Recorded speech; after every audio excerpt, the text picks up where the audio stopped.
It's Jeannie from A1 Vacuum and Sewing, and I am getting ready to do the prep video for Kimberbell's Hopping Down the Bunny Trail. So I'm just going to give you guys a minute just to kind of log on and find me, and I'm going to get you going on my computer, and hopefully somebody can confirm that you can hear me. So let me get up. I thought I was so prepared, and then I was like, I don't have my instructions. I don't know if they're at the store or where they're at, and you definitely need that for today, or it's going to come in handy. So let me pull myself up on YouTube so I can read your comments. Here we go. I'm so bad at this. I can't even find myself. So YouTube Studio. Let me see what's here. Dashboard.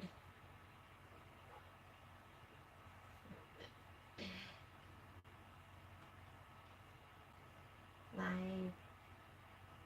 Oh, look. I think this is me.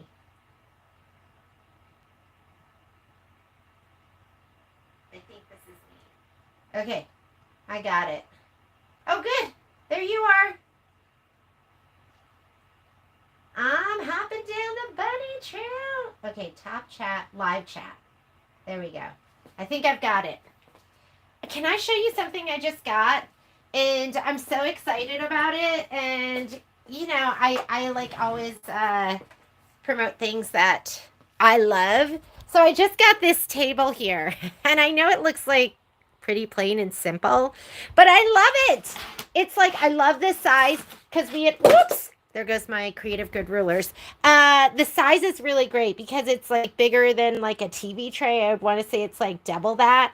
And then the adjustable legs, and you can make it higher and lower, although I really like this height because sometimes you just need like a little extra side table to kind of drag around. So I got one for the store, and then I got one for, once we got it at the store, I was like, I love it. And I just got it on Amazon, so I should send you out the like link. But I think it's great. I just think it's just like the perfect side table, and it's light, and then I can fold it up if I want to. Just get it out of the way. So let me go ahead and, before I drop all my rulers, I'm gonna move my computer so I can see your comments.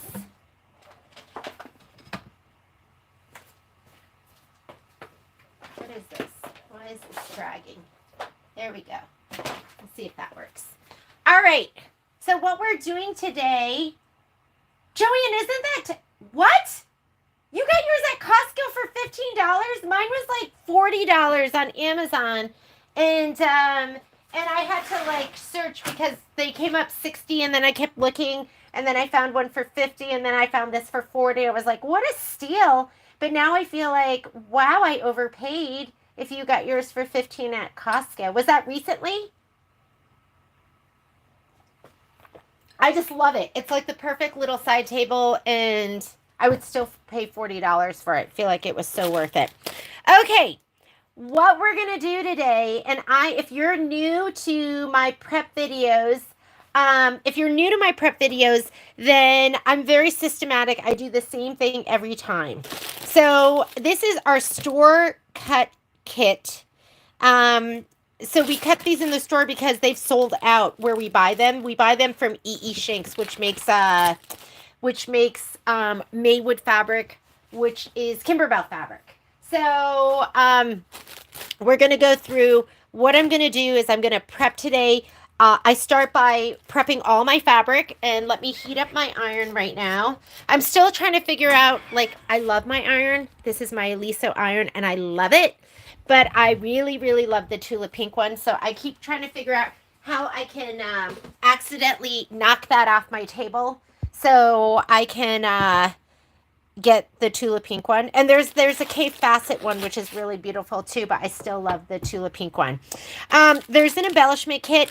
I recommend don't cut your embellishments as per the size they recommend right now. I mean, you can like the rope and things like that, like the leather, but the bigger pieces, because a lot of times they want you to cut it and you just need like something itty bitty. So I just kind of lay that stuff down as we go. I'm not going to be cutting any of the embellishments today. We're going to do the fabric. So we're going to cut the fabric. Then we are going to back our background pieces and applique pieces with Shapeflex 101. After we do that, we will we'll put this on our Shapeflex 101, cut it apart. We'll do our batting pieces, and then we will group. We'll group and we'll organize. These are, you know what? I had to get another pack of these. And I had to get another pack of these because I have so many UFOs and there's so many of these pouches all over my sewing room that are filled with blocks that need to be finished. And now you know. Now you know my dirty little secret. But I don't think it's a secret. You guys already know that anyways. I did get some other ones, which I thought were really fun. I like the Game Note ones. I bought other ones that look exactly the same that weren't as nice. So these are the ones I really like. And then I just got these, which, you know, sometimes you just got to get something different. These I thought were really nice. And what I like about them is there are two pouches. So there is the main compartment, and then there is the smaller compartment. So you could put like your fabric in here, and then you could put your embellishments in the front, right? That's kind of fun. It's all about options. I got these on Amazon too, and I can't even tell you. My search was clear pouch. And then it went from the ones I just showed you to these. These were a little bit more expensive, which you'd expect them to be, right? But look how cute they are. Come on, I love cute. So this is like the pouch I have for the Avenir sewing class with like my fabric and my instructions and stuff. And if I remember, I'll try to add these to the notes. And look, little ribbon handle, like a hardy one, so you can hang them up. Oh my God, they're so cute. Run, don't walk to Amazon.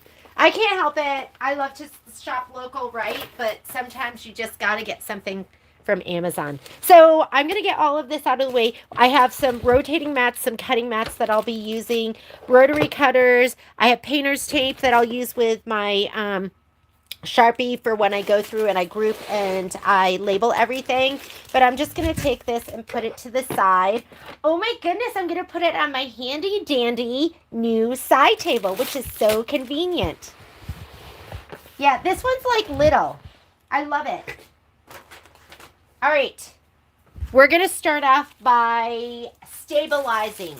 And I highly recommend stabilizing your fabric because it just makes it, you get more accurate cuts. Your fabric doesn't have as much movement. I don't know if you've ever used your rotary cutter and then it almost stretches and pulls your fabric. A lot of these, they don't have to be super precise. They're just going to be applique fabric. Oh my God. Can I just tell you, I know I'm jumping around. But I finally brought home the Scan and Cut 330. You know I am resistant to technology. And everything I've done on the Scan and Cut, I've done with Michelle. I'm like, Michelle, please help me. I'm pathetic. And she's like the queen of Scan and Cut. So I've been struggling, because the struggle was real for me. I've been struggling to get mine. I can't get it connected to my Avenir and everything. And then I'm like the type person, like I struggle and then I can't do it. And I just throw it to the side and I go, I'll do it later.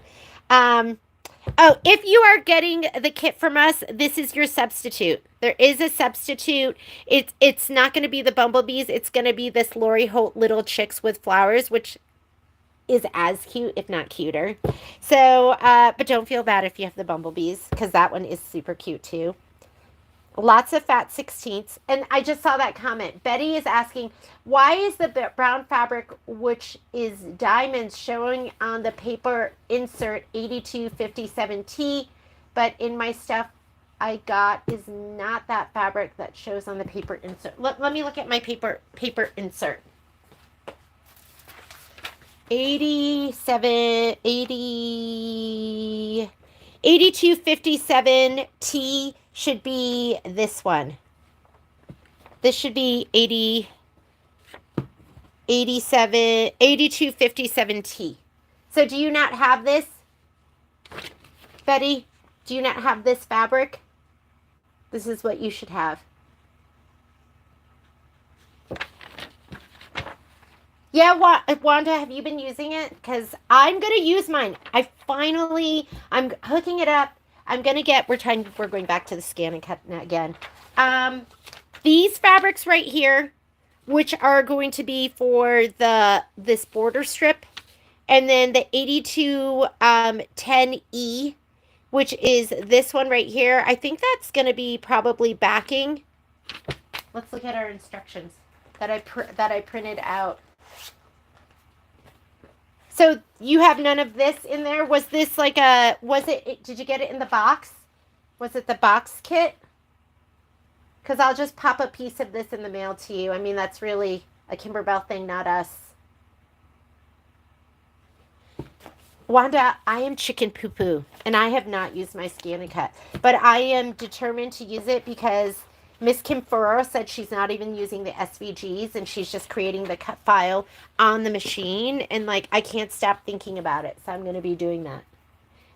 Betty, send me a note. We'll get you your fabric one way or another, whether we have to get it from E.E. Shank, Maywood's, or I just send it to you. Okay, so if you look here, sorry, I feel like I'm super on some color, but not that fabric. Huh. I don't know. Is anyone else have the fabric kit? And did you get something else that looked like this? I wonder if they made a substitution. What do you guys have in your fabric kit if you got the box fabric kit? Did you get something that's going to be, that looks like comparable to this? Let me know so I know when people let me know. All right, I did print out just the pages, the important pages. This half yard, oh, that's going to be all sorts of stuff. So we are going to be cutting this up. This we're going to be cutting up. This, we only need a little bit of this. So I'm probably going to press it, and I'm going to use it for this part right here. I'm not going to press the whole thing because I'm going to do it as like whole cloth. I'm going to use this for when we do our strips. Let me see what Betty's saying. I have one sitting, but haven't used it. Yours is the same color, just not that fabric. I'm trying to think of what else might be in here. Well, what fabric do you have, Betty? Can you describe it to me? Because this is what you should have. And I don't have anything else that is that color. So let me know what you do have. You got that brown, but some borders are cut from larger pieces. I'm not sure what that means. Just email me and we'll figure it out. Okay. Let's go ahead. I'm going to start with all my fat 16ths.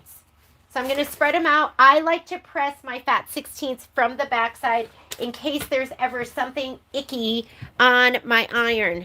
So I'm going to go ahead and put you like this. Or let me put you like this.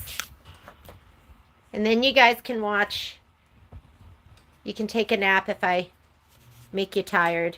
And I need some kind of weight for this because it is popping up. Let's see if this will work. There we go. It's just from the border.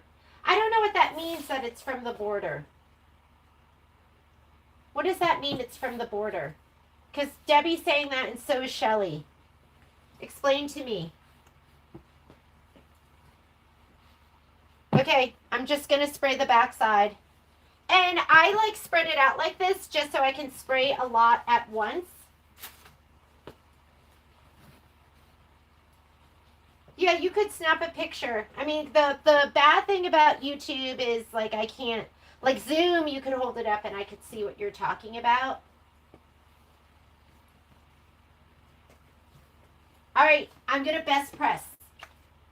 I keep my best press in my Iron Maiden bottle. Isn't that funny? So, like, on an iron. Whoops! I don't want to drink this. It's just used in the border.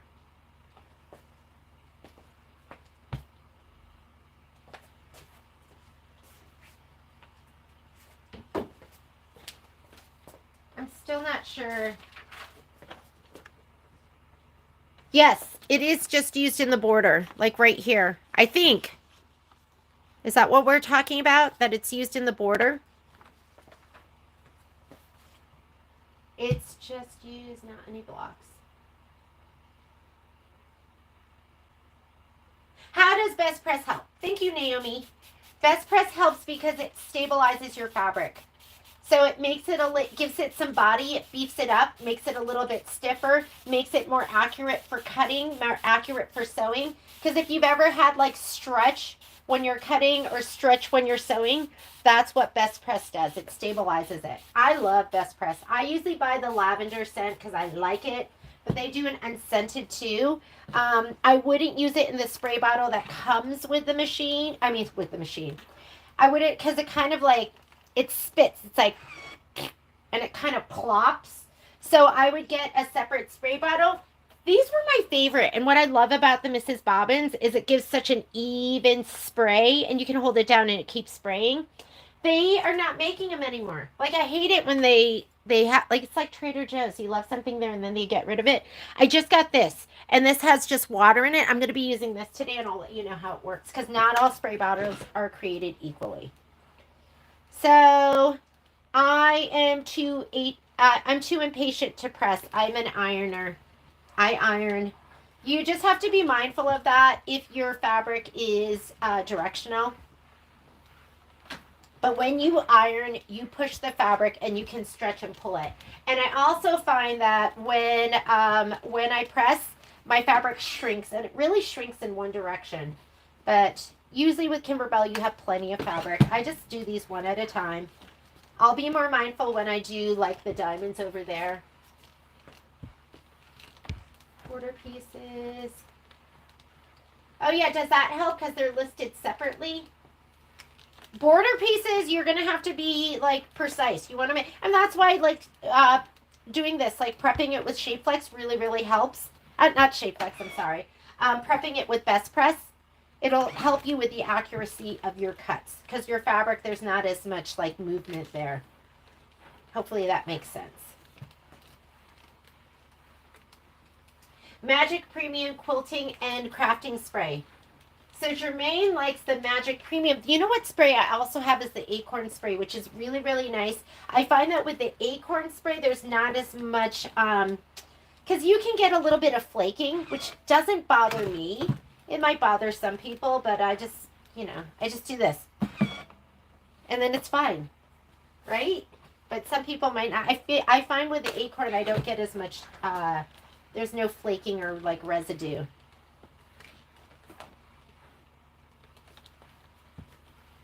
Maybe I have to try that Magic. I like anything with the word magic in the title. Because then I'm like, oh, this is so good, it's magic.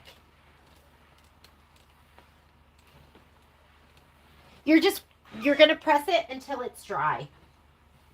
And none of this is directional. When we get into fabric that's directional, like stripes or these diamonds, you need to be more mindful. Because when you iron, like I'm ironing, which is moving my iron back and forth, you can get some stretch and distortion to your fabric. So what you don't want to do is do this with your stripe fabric and then have the lines on your stripe fabric be wonky, which can happen.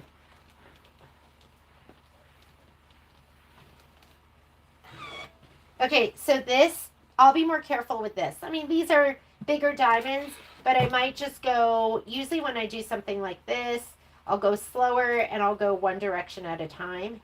Especially with my stripes. I'll press or iron in the direction of the stripes. And then once it's kind of set, then I'll just go ahead and just move my iron around. Jermaine is saying you can layer if you need more stiffness. Do you mean, because sometimes I'll do that if I'm like pressing in a small area. Do you mean, Jermaine, like I'll spray it and then I'll just put one piece on top of the other and press? Wanda likes secret sauce. Okay, now I'm going to do my next grouping.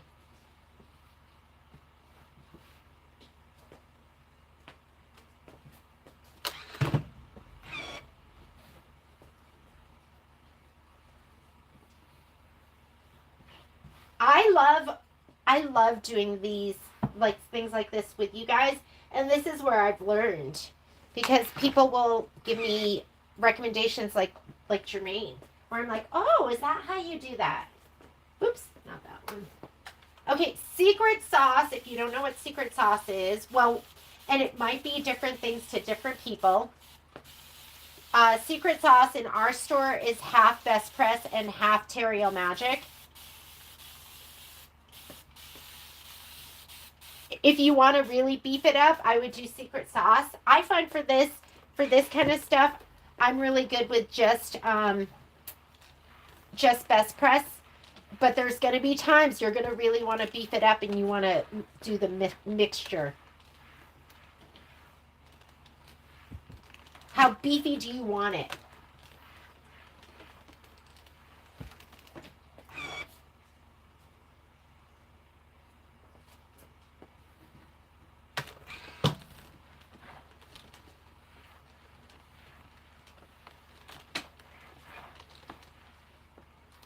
I love doing these prep videos. It's kind of like cooking with friends. Like, sometimes I don't like cooking and prepping and all of that stuff, but when you're cooking with friends and then you're talking and having a good time, then it just makes the time go. So I don't like prepping on my own. I get bored and I want to do other things, but I like prepping with you guys. And then it also gives me a time to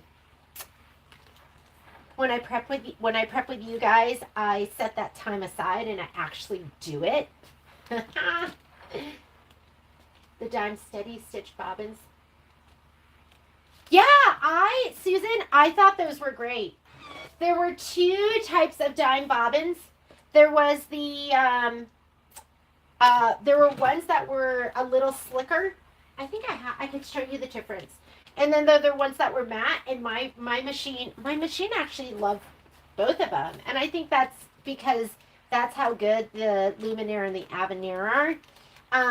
However, I felt more comfortable with the ones that were matte because I didn't think they were as slick. So I really liked those. And if Feltec's going to be out of stock, then we need to have other options, right? I should order some more. I like the price point of those as well. And I like that they came in, I think it came in a pack of like, oh, here they are. This is what Susan and I are talking about right now. These, I like that they came in a pack of 36 instead of 80. And the price point was good, $24.99. So maybe we'll get these and we'll do a special. And they stitched great.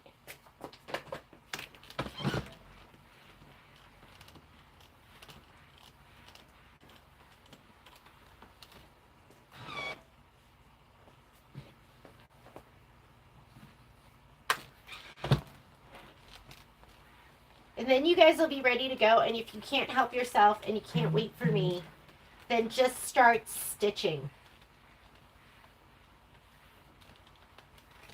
I know, it's I guess it's not funny. But, you know, Patrick and I are older now, so we have to schedule our surgeries. He was like, I'm going to go in January. I'm like, okay, I'm going to go in February. So sad. So sad. I miss those days where those weren't considerations. Like, I think about my kids right now, and they're going to be 20 in June. I have boy-girl twins. And I just think, how good is 20? 20 to like 40. then it's all downhill. That's what Patrick and I joke about. All right, my fat 16ths are done. I'm going to put this to the side. Here are my fabric scraps. Again, I like to lay them out right side down, just in case. My iron usually doesn't have anything icky. Every once in a while, I might get some, whatchamacallit on it. Some, maybe I put it on some kind of fusible. I'm going to look at these because I'm not necessarily going to press all of these. And the reason for that is, If it's going to be like the borders and stuff like that, then I'm not going to press it. So if you look at our instructions, let me come over here. These are going to be your background pieces. That is the white fabric with the taupe dots, which is so sweet. Love that. So we're going to press that whole thing because that's going to be our background fabric. This, I mean, I could press this to lay it down, but I'm just going to kind of leave it. I think I'm going to do the quilting on this as whole cloth, meaning one piece. So it's going to give me some more room. And it'll be a little bit more pliable, and then I can press it out later. I'm not going to press this. And I'm just looking at my instructions. Now, the F1, I need 18 inches, and then I need these little itty-bitties on the side. So I think I'm going to just press that little corner right here with the fabric. So you want selvage to selvage. Hang on, let me look at your notes. Hi, Miss Virginia. Can you show me which ironing mat? Can you show me which ironing mat? I'm not sure what that means. For Mrs. Feltz. Are we talking about my my wool ironing mat right here? Because this wool ironing mat, so okay, let's go back to that. I'm going to do selvage to selvage. I'm just going to press this little corner here, and I will cut that because I think we're going to need those 18 inches. So let me get this. I'm going to put these out of the way. Let me see what we're asking for with the ironing mat. What are we asking about?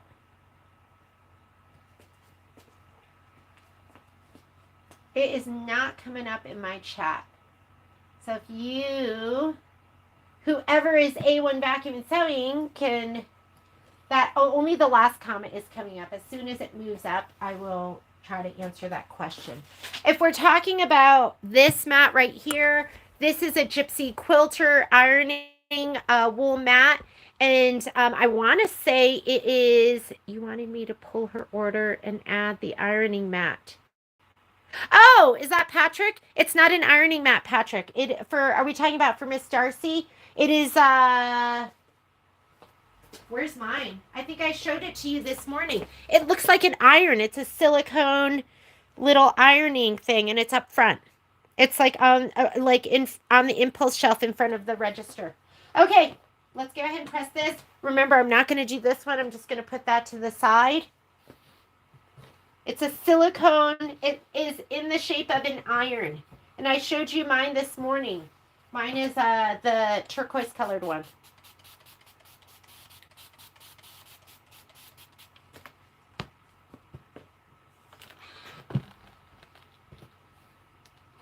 Let's finish these off.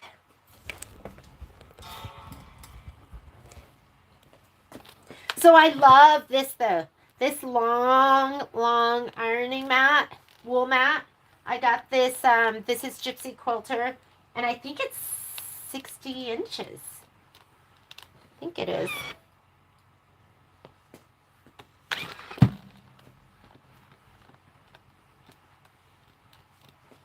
I wonder why my live chat isn't refreshing. Hang on. Top chat and live chat. Maybe that will refresh it.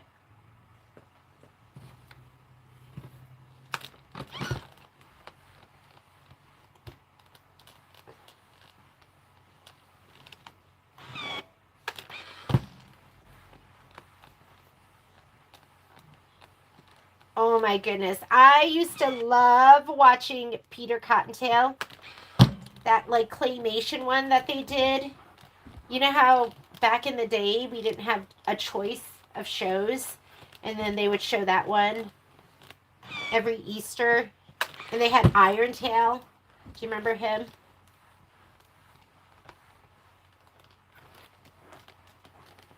I just thought that was the best. And that's how I learned about all holidays, because my parents are Korean immigrants, and we didn't celebrate any of that. So I would watch all those shows, and that's how I learned about Easter and Christmas and Easter egg hunts, and we didn't do any of that. Can you get the glue that Miki Kim uses? I don't know which one she uses, Miss Rebecca. So email me if you have a name for me, or if you can send me a screenshot, I will get it for you. Whatever you want. You know I'm your personal shopper. Okay, I'm going to go ahead and press this out.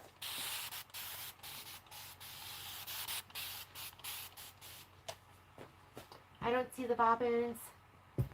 You know, okay, Susan, this and anyone else that is watching, I need you to let me know what you don't see on the website, because Patrick erased, I'd say, at least half of our SKUs from our website.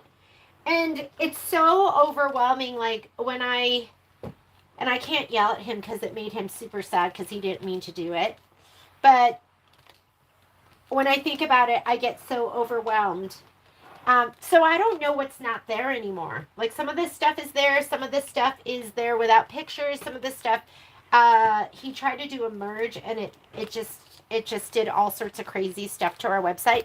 So send me a note, and then now I know that's not up there. So if there's anything that you know we had up there and you're no longer seeing it, send me a note and then I can fix that. But I don't know what's there and what isn't there anymore until people like send me a note and they're like, this isn't there. I'm like, oh my God, it was there. Okay, that's one of the SKUs that got wiped out. This is the background fabric. Yes. So this is the background fabric. It's the white with the tiny taupe dots. Super cute. Love it. I really think Kimberbell does such a good job with their blenders and their fabric.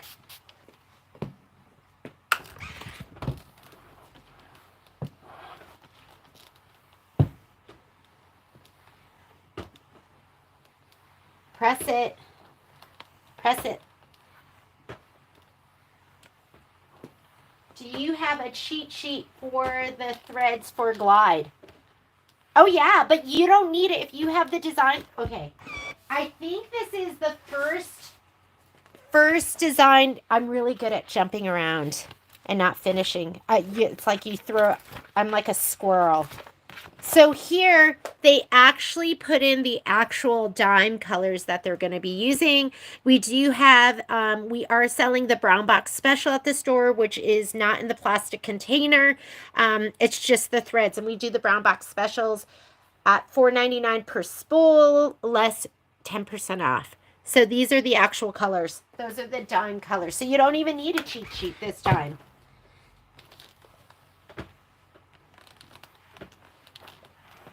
All right, and remember, I'm going to press the green, but I'm going to do with the fabric because that's how they have it. Selvage to selvage, and I'm only going to press this like one side over here because the rest of it I want to keep intact to lay down to quilt all at once. Is it? Oh, you know what? It's the backing. I'm going to press the whole thing.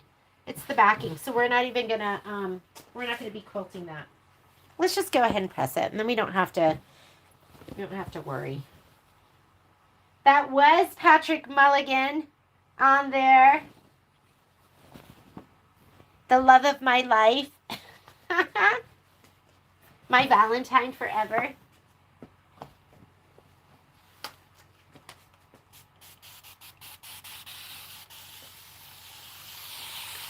I think our first Valentine's Day together, Patrick bought me, you know, we were young and just starting out. And I think he bought me like a single rose. Single. And he put it in a, like a little vase. You know, just like something that would fit a single rose. And it was like on the kitchen table or something like that. And I just walked by it all day. Like I didn't even notice it. And he jokes that I don't remember like holidays or anything. I do remember some things, but yeah, I don't remember a lot. He's usually the one to say Happy Valentine's Day first. And we don't really celebrate holidays. Like maybe we'll go out for dinner later on. We celebrate our love every day.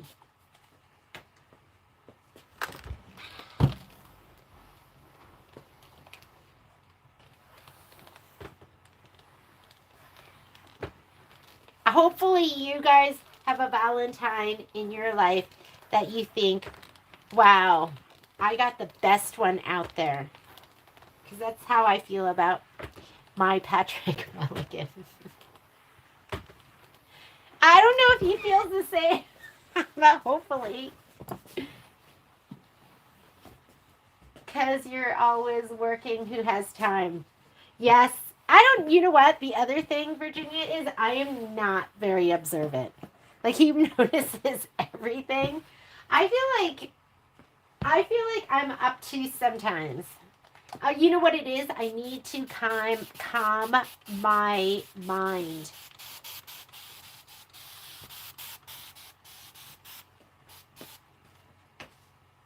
That whole mindfulness thing, I really, like, every once in a while, I'll take a moment and I'll just stop and, like, breathe. And I feel like it really helps me.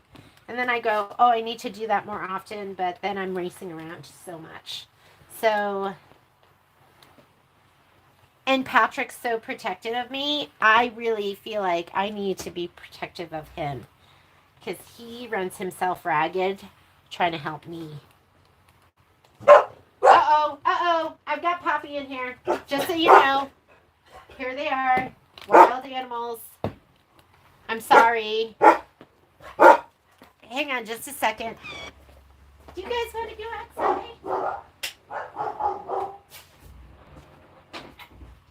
outside? Just lock them out.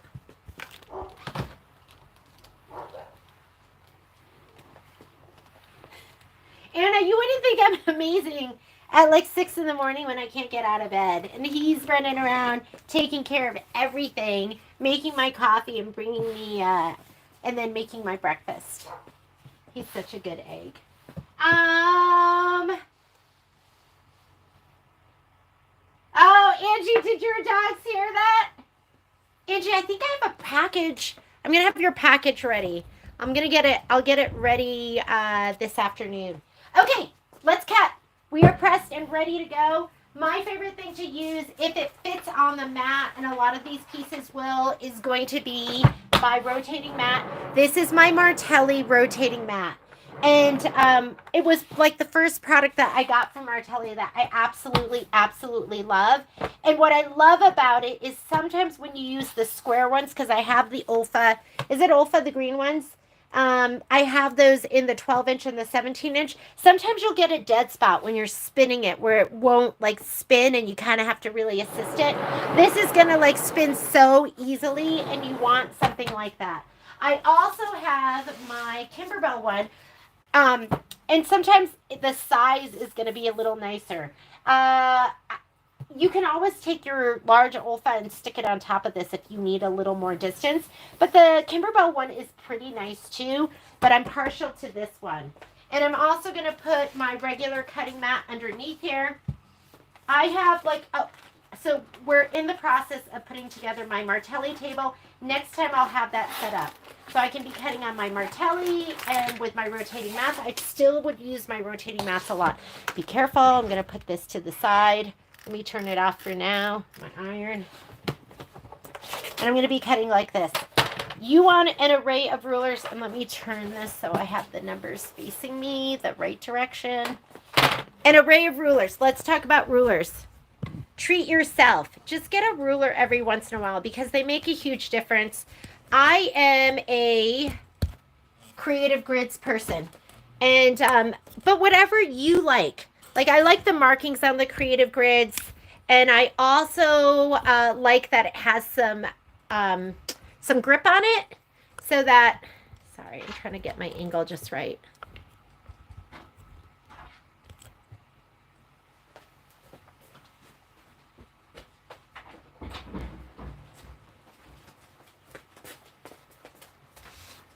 I know. Hi.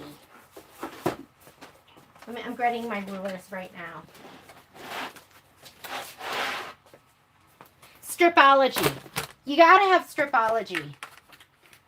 These are all my rulers, and I just grabbed a whole bunch of different sizes, and I will be using them all. Oh, geez. Hang on. That didn't work. Too short. Sometimes you're going to want like a big square one. Sometimes you want itty bitty ones. These are the stripologies, and stripologies are nice because they allow you to clean up one edge and then do the other, and they do multiple cuts. Sometimes they're not the right ruler. Sometimes they are, but if I had to get one, that's hard. I think I would get the biggest one first because you can do everything with this. But sometimes it's too big and you want to grab something smaller. So I love this too. And if you want stripology, they have very, very, Creative Grids has very strict MAP pricing. But reach out and I will, I can give you a little bit of a discount off of it. So just reach out. And yeah, I can't wait to have my Martelli set up because I just got the bigger table. Okay, hang on 1 second.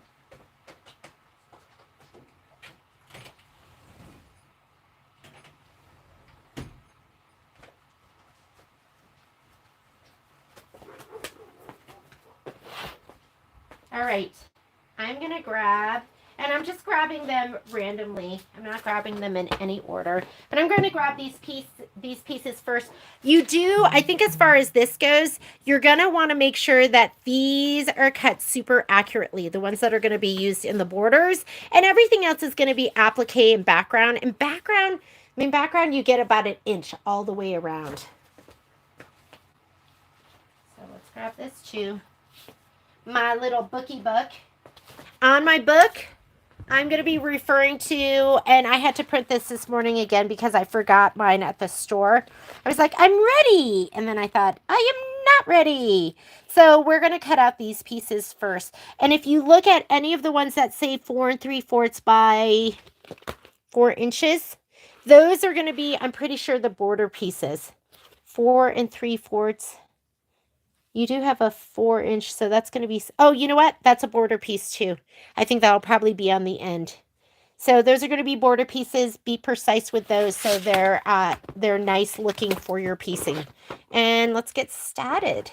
So I guess I'll just grab my, I'll grab these first. These are going to be the scraps.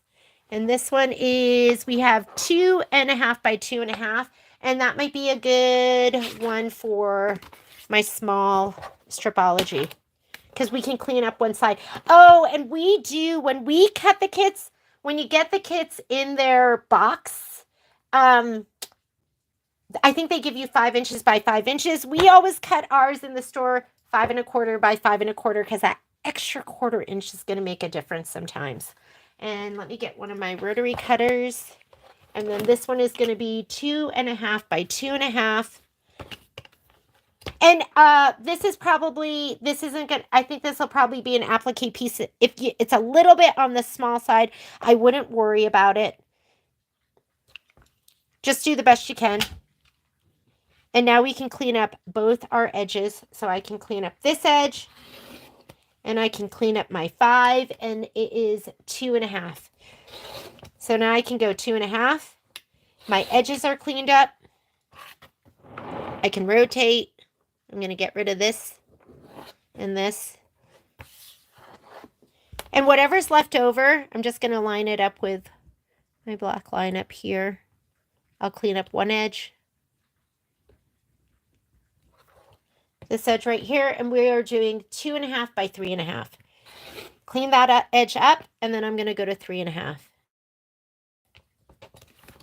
Nice, right? Easy. Here's my little trash can.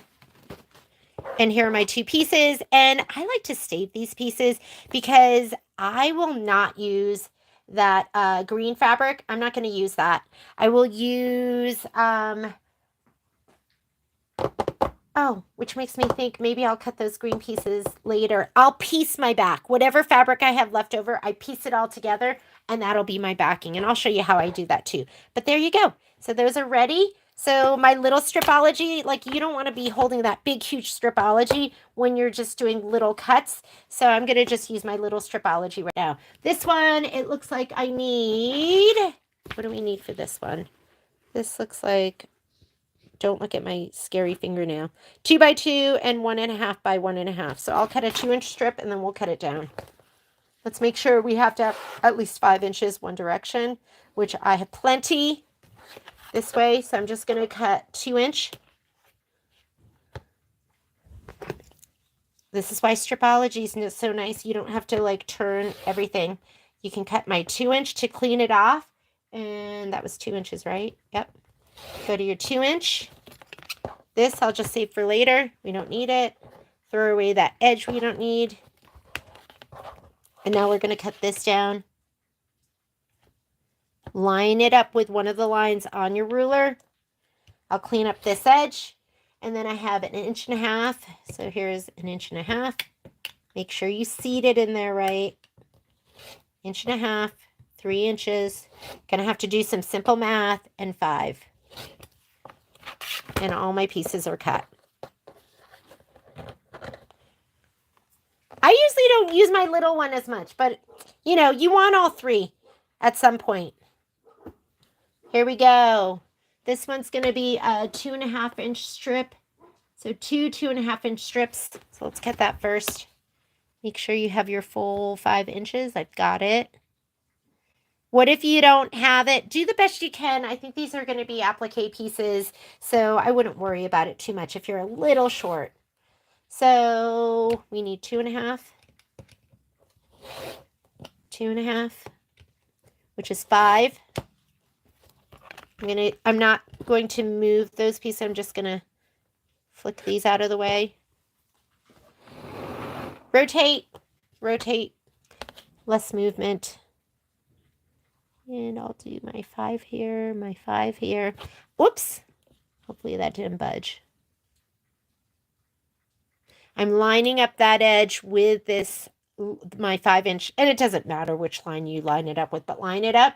And then I'm going to cut this down to 2.5 by 2.5. Yeah, these are both going to be 2.5. So I'm going to clean up this edge. And did I do that wrong? Hang on. We'll do the 2.5. Oh, I think I did do it wrong. No, that should be right.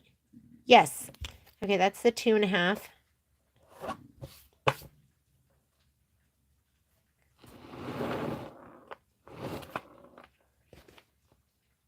2.5 by 2.5. I need a 2.5 by 2.5.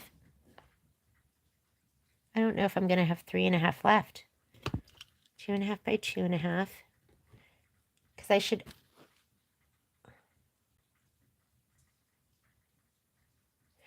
Yeah, that doesn't make sense, right, for a 5.5. Let me grab one of these strips. There we go. I'm sorry, I had to move that for it to make sense with my brain. It does make sense because I'll have, but you don't want to cut through this one too. Just cut one of them down. With my 2.5, my 2.5, and then this one, we got to cut 3.5. I'm going to clean up one edge. I'm going to cut at 0 to clean up that edge, and then I'm going to go 3.5. Okay, there we go. There. Just make sure you don't cut through them both at the same time, because then you're done. It's going to be all 2.5s. Just got the smaller. Will you be using the block by block quilting? Absolutely. Yeah, for these, I'll be using the block by block. This has to be 5 by 4 inches. I mean, sometimes I will, sometimes I'll use my, this one's a little bit askew, isn't it? I'll just use my square rulers too, but I'm just going to cut this one down. Cut off clean up that edge, clean up this edge. I like to just grab it with my rotary cutter sometimes. And then we're going to cut this one down to 4 inches. And I'll just clean up both edges. Sometimes I'll go to a different line if I can get the whole line. Clean up this side. I'm going to go 4. I'll just toss that. What is this one? 2.5 by 2.5. That to me, I'm just going to use an itty bitty. Black markings are 1/2 inches. White markings are whole inches. So I'm just going to use this side because I need 2.5 by 2.5. Let me look at that. Oh no, 2.5 by 2. That makes sense to do. 2.5 by 2. There we go. Rotating mat's the best because you can go ahead and just turn. Every time you take your hand off the ruler and then you have to replace it, then you have more chance of error.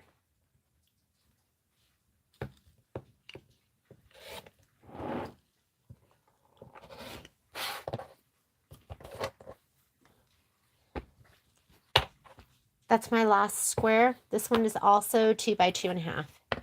So here's my 2 by 2.5.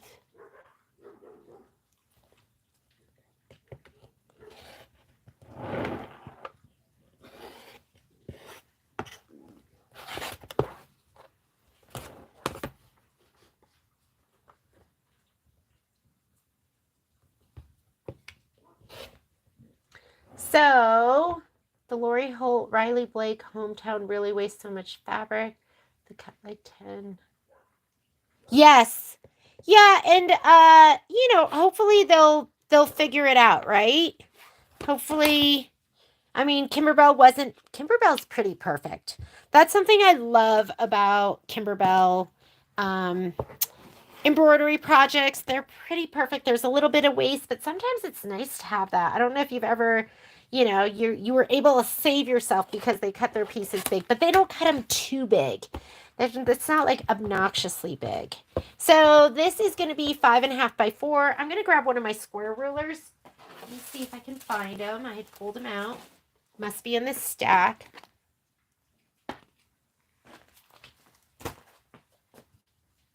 I can use this one though. This is, sometimes I like my just square ones. I love my 6.5 by 6.5. So we'll use this. And we're looking at, I'm doing the fat 16ths now. And as I pull them, I'm just going to do it. And this one needs the 4 by 5.5. These are the borders, I'm pretty sure. Let's see if they have a key here. The highlighted fabric cutting diagram shows the block by block quilting size. If using the standard size cut your fabric. I'm pretty sure those are going to be the borders. And of course, I don't know if I printed that page. Are the border pieces? Yeah, those are also going to be, I think, the border pieces. So, oh, you know what? If it is block by block, they add, if using standard cut sizes, cut your fabric according to those sizes. Block by block cutting sizes. Anyways, I'm going to work on making those precise just in case they need to be. So 5.5 by 4. There's my 5.5 and here's my 4 right there. 1.5, 3, 4. Okay. Whoop! I didn't know I wasn't open. Did that cut? You know what would be good too? Is I might stack some of my fabric. That's 4. I'm looking at my instructions. 4, 4, 4, 4, 4, 4, 4. Okay, I might stack some of my fabric. Oh man, I've got the dogs in the neighborhood. You know, those dogs that bark that you're like, those are the worst dogs. Those are the mulligan dogs. I'll bring them back in a minute. I never leave them out for a long time because I don't want them to be those dogs. Here we go. All right. Should we do 2 at a time? 4.5. I'm going to do 2 at a time because these are the same. They're both 4 3/4. 4 3/4 by 4. And I'm just going to do 2. I don't like stacking a lot just because sometimes the fabric will budge So let's grab, you're either going to grab your bumblebees or you're going to grab your little chicks, whatever you have in your fabric kit. Here's my plaid, and here's my little chicks.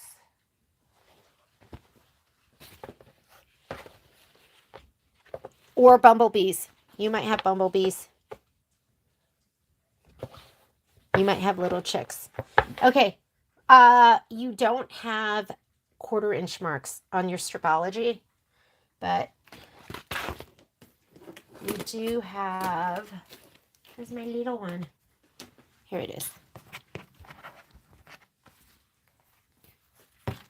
Whoops, sorry.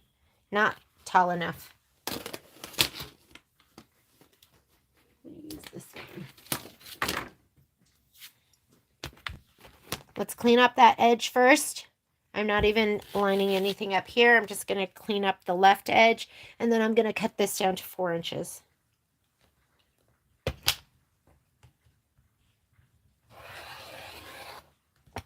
We're going to go 4 inches. Let's look first before we actually cut it. Make sure we're cutting it right. You don't get a second chance. Clean that up. That's all you need from those 2 pieces. Let's throw that to the side. And now we're going to go 4 3/4 by 4 3/4. I'm just going to use a regular ruler.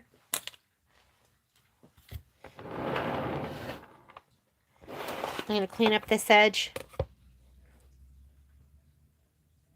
That's why I like stripology. You don't have to switch the orientation to clean up your edge.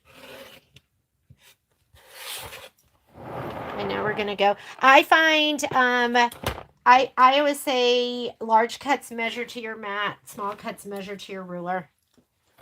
So I don't lay it down on my ruler and use these markings unless they're really big cuts that don't fit on my ruler.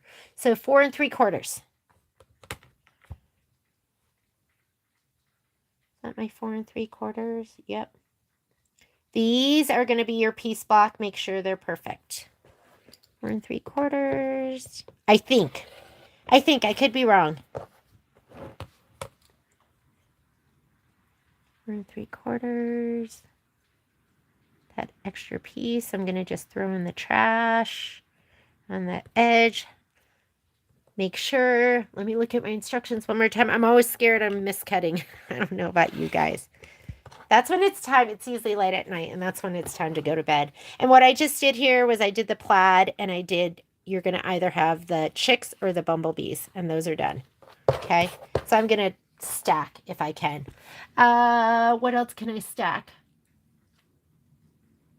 This one, the orange, and I'm going to stack my orange. This one, the orange with the flowers, because it's 4 3/4 by 4. I'm going to stack the pink, and then I'll have to cut one more piece off the pink. So I'm going to grab my pink.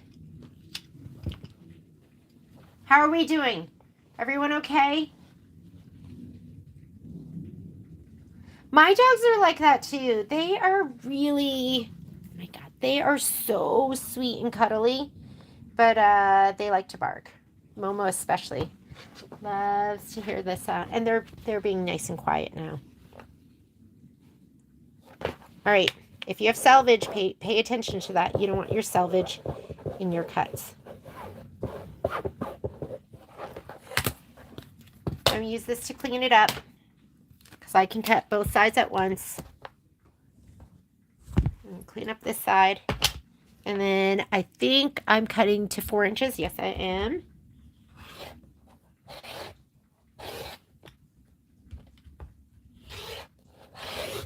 I'll have to do another cut out of the pink, but let me just put that to the side. And now I'm going to do 4 3/4. Clean up this edge over here first.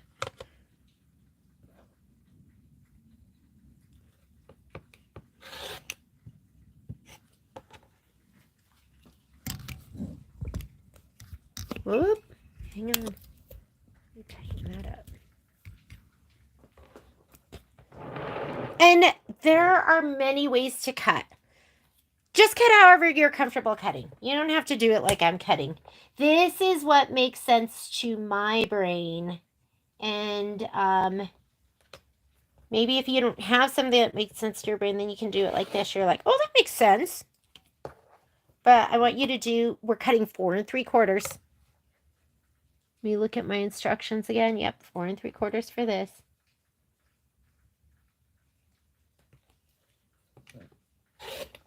Just toss that.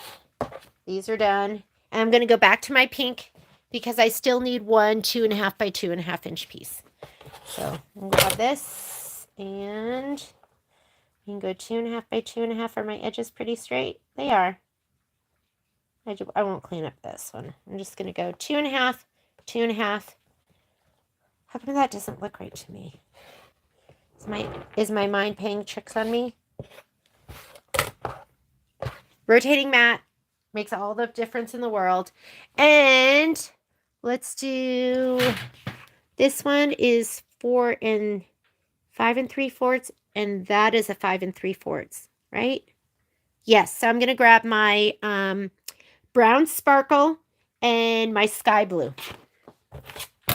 Here's my brown sparkle. And here's my sky blue. This one's going to be super easy. We're going to be done. It's going to be really fast. Okay, let's clean it up. They're both 4-inch strips.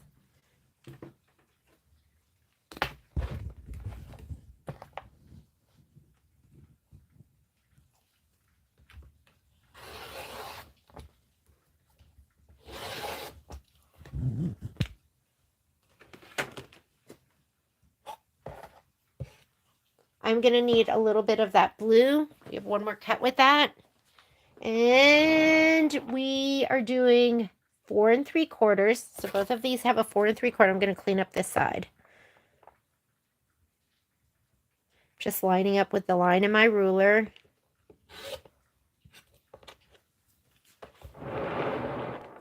I mean, the rotating mat's so nice because instead of me having to move my fabric, which there's more chance of like them separating and stuff like that, you just turn your rotating mat.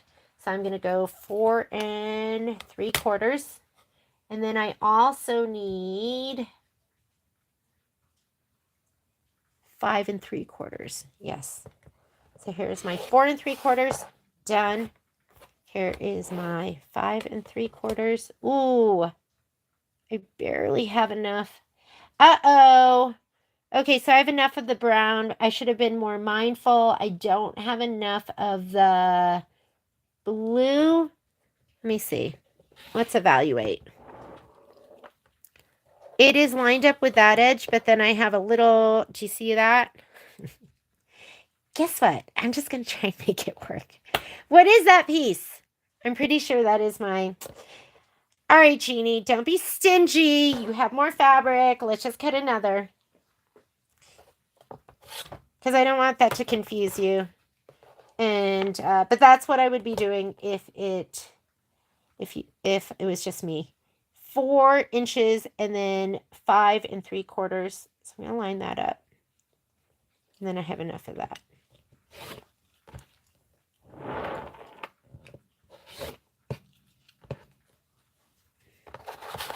Didn't quite have enough. Now I should. 5 3/4. If it was just me, I would have just used it. How many of you would have just used it? And how many of you would have cut? Okay, I have my exact 4 by 5 3/4. Are you familiar with Happy Easter Bench Pillow? Yes, I've done the Happy Easter Bench Pillow. If you guys want it, we cut kits for almost everything. So we do have Happy Easter Bench Pillows in the store. If I was at the store, I would show it to you. But I'm at home. All right, next is... Oh, look, I didn't even notice these up here. So we have the gray polka dot. Is there another one that needs to be 5 3/4? Nope. So what do I have? This is what I have left. What's the yellow? Let's do the yellow. I'm just looking for ones that I can stack that are repeating. And I have this brown. I think we have to cut all of these. They have all little itty bitty pieces. Okay, I'm going to do this one. Sharon would have used it.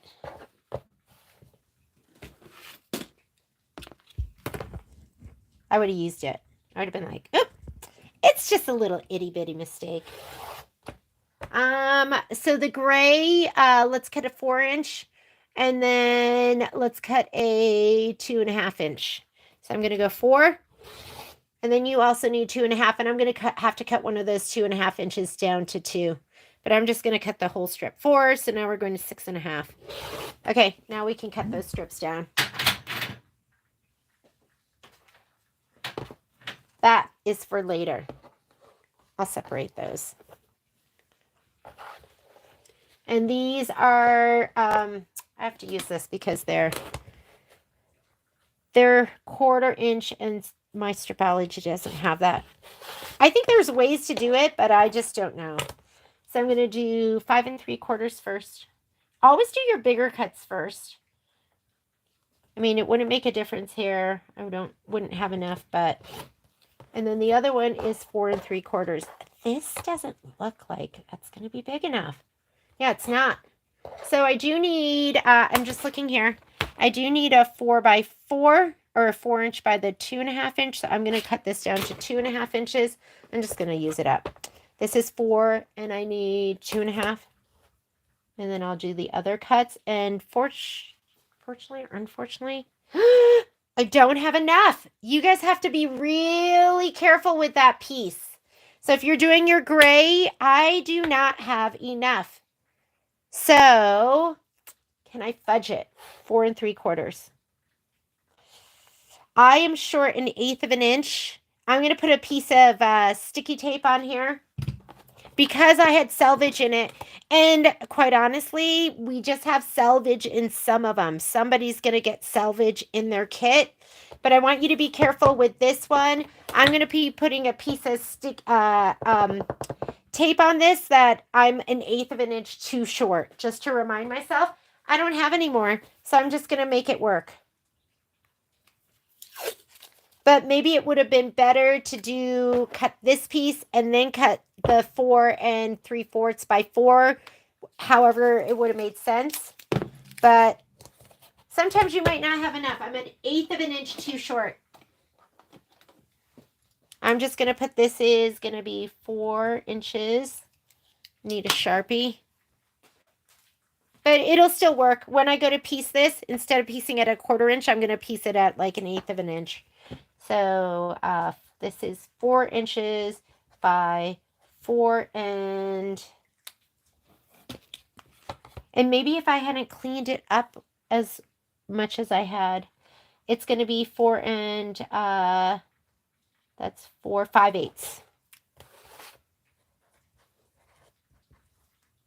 So I'm just going to be mindful of that when I go to use it, but it'll still work. Okay, here's this one. This one is, you know what I would have done is I would have left that selvage in there because I don't mind a little bit of selvage.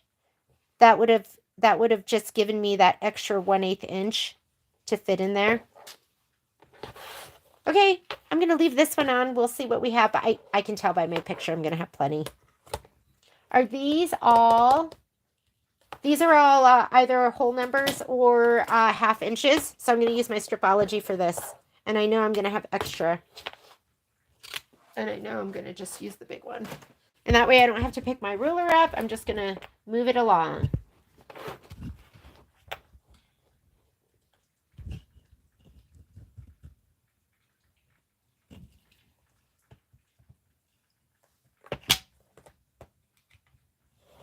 Okay, so I need 2.5, 4, so that's 6.5. 2.5 plus 4 is 6.5, and I need 3 inches. So 6.5, 9.5. I'm going to have to cut that one down 1/2 inch. This one right here. Because this is supposed to be 3 inches by 2 inches.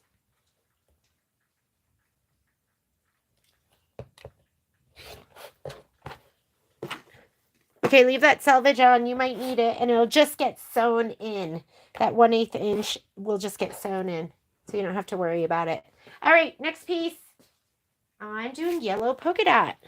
What do I need? I need 5 by 6.5. So,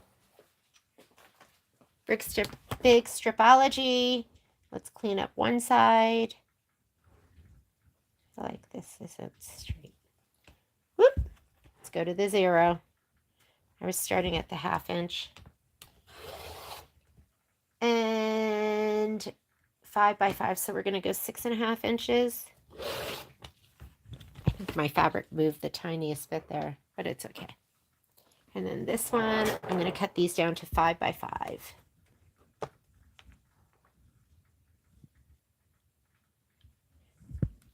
Let's clean up one edge. We're going to go 5, 10. There's our 2 pieces, ready to go. What's next?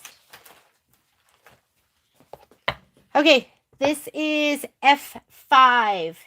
So we need a 4.5 by 2, 2.5, and 1.5.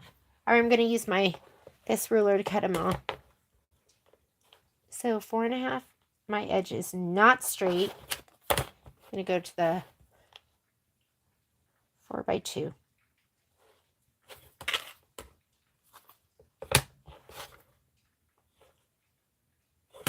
I'm just going to go here. Okay, 2 inches by 4.5 inches. There we go. And then I'll clean up this side.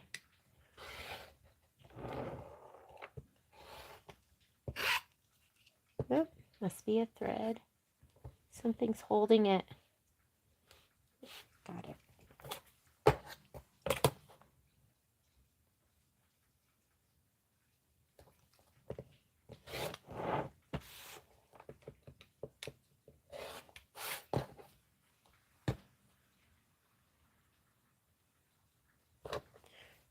And we have another itty bitty 2.5 by 3.5. And you don't have to cut it like they have you cut it. So 2.5 by 3.5. Is that right? 2.5 by 3.5. That edge looks pretty straight. That edge looks pretty straight too. Just gonna go right on the edge. I like it all cleaned up.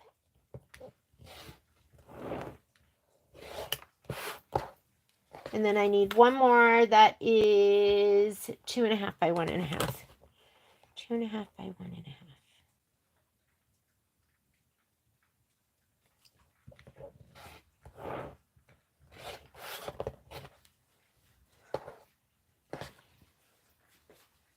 Next.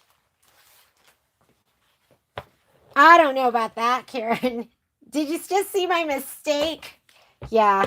It's okay though. I'm good at making it work. Okay, 1.5 by 8 inches. So I need, ooh, look at this ruler. Perfect. I just like rulers all different sizes. It just helps, right? Yep, we got to go this way. So we are doing, this cut is 1.5 inches. And I'm going to clean up that edge by 8 inches. I feel like I should go this way. 1.5 by 8. Because this is an 8.5 inch ruler. Okay. I'm just going to cut the whole thing off and then we'll cut it down.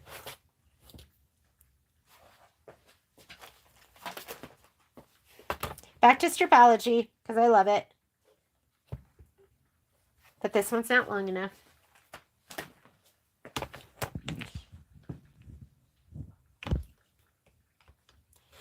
Okay, 1.5.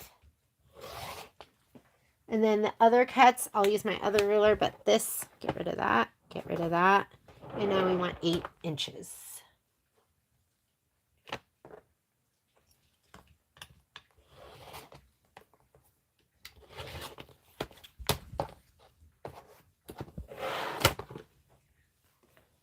And now we need itty bitty cuts. So we'll just use one of our small rulers.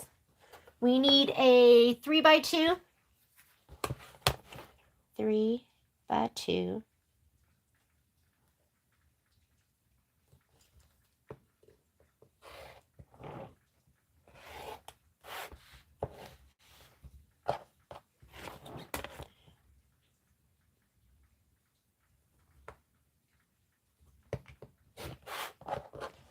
Three by 2 and a 3 by 1.5.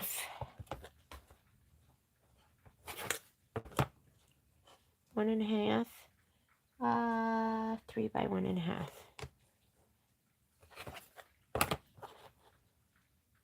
And yeah, I do swing my rulers around just like I said. I just needs to make sense to my brain, and that's 1.5. Right? Got it? Got it. It's just all about having the right tools. And I've accumulated these. I used to do like every couple of orders, I'd be like, oh, let me just throw a ruler in there, right? When I would order. So you don't have to get them all at once. But treat yourself. 2 by 4.5. 2 by 4.5. So we're going to go 2 and 4.5 right there. And square it up. Nope. That is, look, it's 2 that way. So I need to go 2 by 4.5. Isn't that the worst when you read your ruler in the wrong direction? Because I can go this way. So there's 1.5, 2. The black lines here because those are upside down. And this is, oh, is this even right? That's not right either. That's 4. I know this ruler is 4.5 inches, 4. So I'm just going to go like this. 2 inches. There we go. Is that right? 2 by 4.5? Yes. I'm surprised I caught that. Sometimes I don't. 2 by 4.5. 2.5 by 3.5. 2.5 by 3.5. There we go. What's everyone working on? Real prepping? I like setting this time up because hopefully you'll set that time up too, and then we'll just get it done. I don't like the idea that you guys get stuff from us and that they become just pretty boxes that sit on your shelf. So I try to do these so, well, I don't like pretty boxes just sit on my shelf. So my sew-alongs make it so I'm accountable too. That was a little bigger. I'm not even trimming it down because I have a feeling that is, that's going to be applique. Okay, this one here. We've got 4 by 4/3. I still can't believe I didn't have enough fabric on that last one. The other thing with the sew-alongs is I'm doing this for the first time. When we go to stitch it together, I haven't stitched it before just because I don't have time to do stuff twice. But it usually works out. Oh, we need 4 3/4. 4 3/4. Ooh, I love you. Now I'm feeling stingy. Like, I gotta be more careful.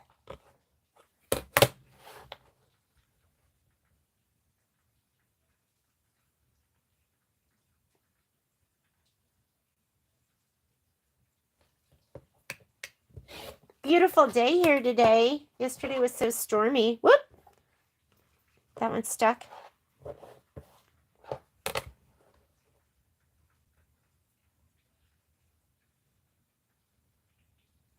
I feel bad for the skiers here in Tahoe. There's been seems like we've had such cold weather, and then the storm comes in and it gets warm. And then it's cold, and the storm comes in and it gets warm. It's been awful. Okay. I do need some more out of this. I need a 3 by 3.5. Let's do 3 by 3.5. Gonna have to trim that. There's my 3.5 by 3.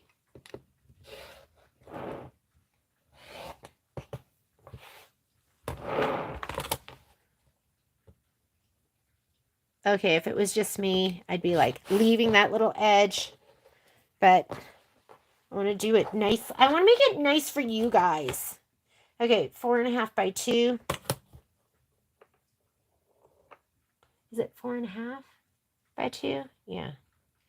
4.5 by 2.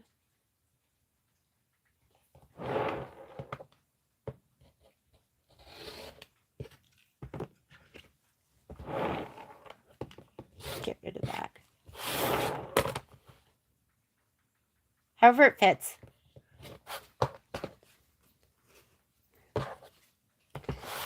All right.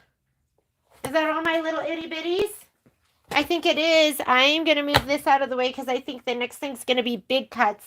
And if I had my Martelli table here, I'd be doing them on my Martelli table, but I don't. So I'm going to just grab these. And these are going to be my, where's my pretty new bags that I'm obsessed with? Here they are.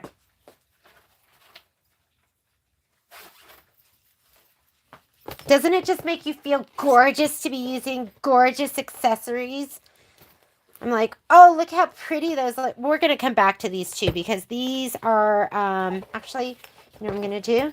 These are the ones that I'm just going to put them in here for now. And then these are all my leftovers. This is what I'm going to use to piece my back.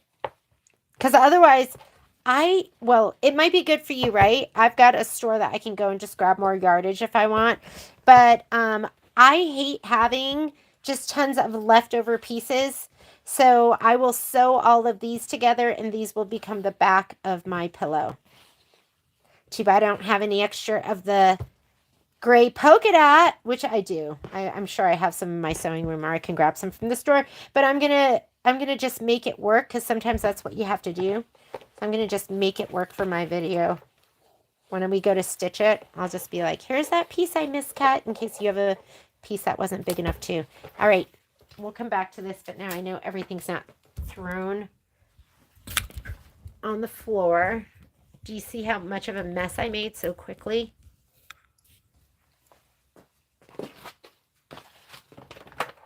I'm going to move this out of the way. And I'm grabbing my white with taupe polka dot.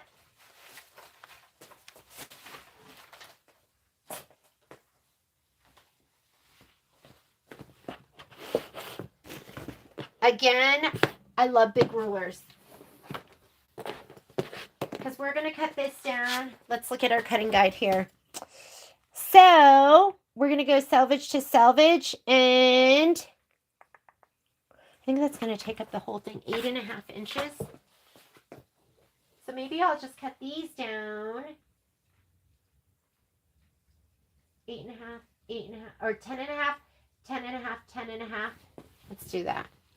I'm going to fold it this way.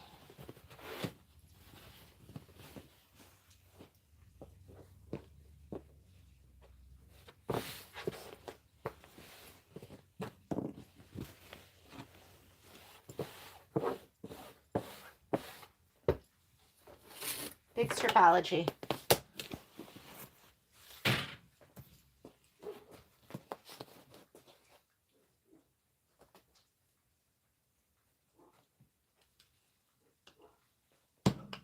I'm going to have to do these each one just because my ruler only goes, and when you're doing stuff like this, make sure you put one line on the fold. So I'm going to put I'll do the black line so you can see it. I'm putting the black line on the fold. That's why everything will be nice and squared up. I'm going to cut this edge off. And we have to go, these are going to be 10.5, and then I'm going to cut them down. Right? Yes. And then we'll cut them down. 10.5? Yes. 10.5. Oh, no.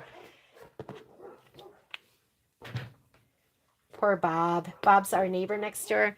And they just bark at him like they're meeting him for the first time. And he just comes over and gives them lots of love and pets them up. And 8.5. Perfect. I'm going to clean this up. And then this one is 8.5. Just checking, making sure. Okay, so I have 2.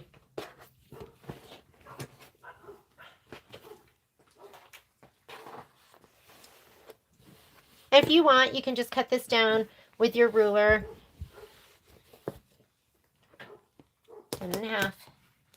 Line it up with, my edge should be nice and straight. And these don't have to be perfect. This is going to be for the background. So 10.5.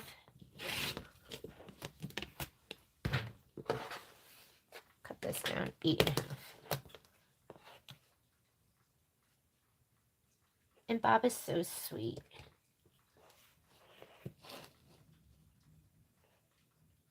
It's nice having nice neighbors, right? You got to appreciate that. And 8.5.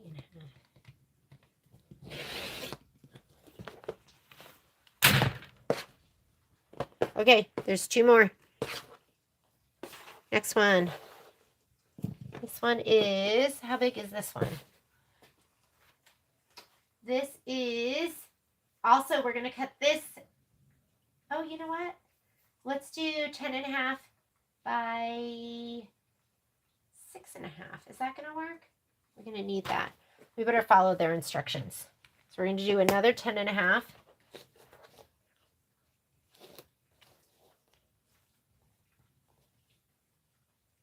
We'll have some extra on this one. Line up with that fold. Here's my 10.5. This one they want you to cut down to 8.5 and 6.5.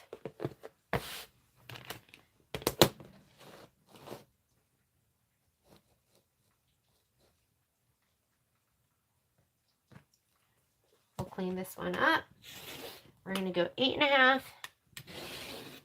and 9, 6, 15, right?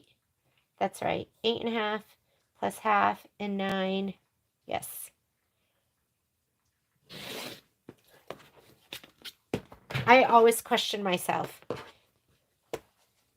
6.5. Yep.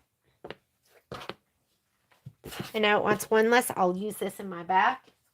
And it wants one last piece that's going to be, here it is.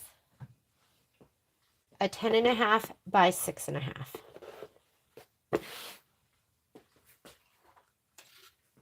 Do we have 10.5 inches here? Yep.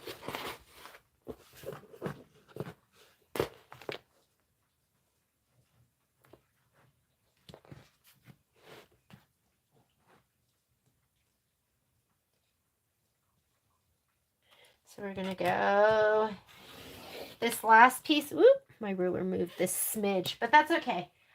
This last piece is going to be, I'm going to go 6.5, and then, because we want it skinny, and then I'm going to cut this down, and these are all your background. And go ahead and turn on your iron, because we are getting ready to shape flex. That's the next step.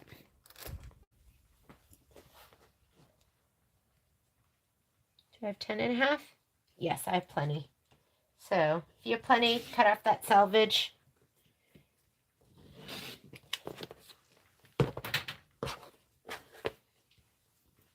Those are all your backgrounds. I'll use this piece in my backing. And I'm not going, oh, I do need to cut that too. You know what I'm going to do is I'm just going to see if I have that green in my stash and I can cut it from that instead. Do I have? That's the kind of stuff I would definitely have in my stash. And then we'll just take that. It'll be pre-stabilized for somebody. I surprisingly don't have a huge stash because I reuse it all.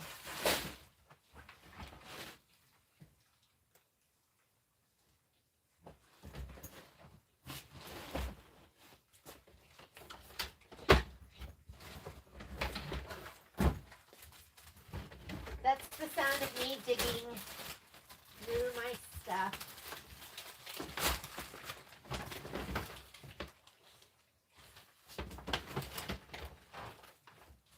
You know, I might not cut just that part.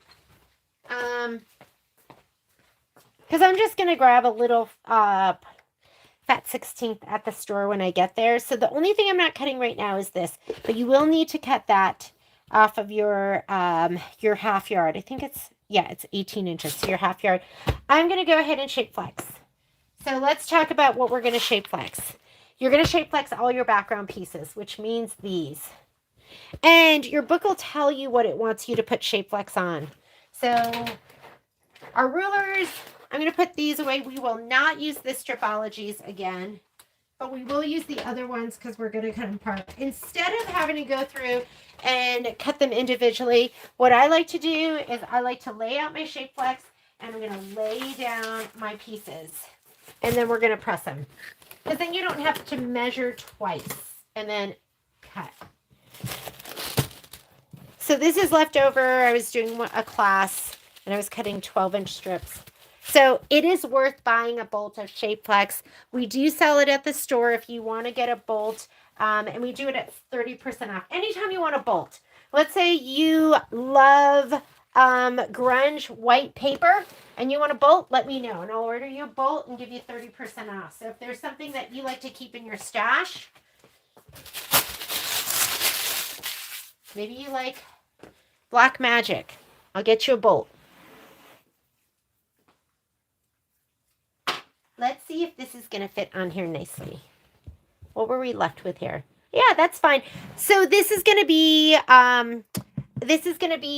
your background fabric. And when you trim it down, you're going to lose about 1 inch all the way around. So I'm fine with the fact that I'm not going edge to edge, that there's about 1/4 of an inch edge to edge. So I'm going to lay these down, hopefully, and we are going to press them.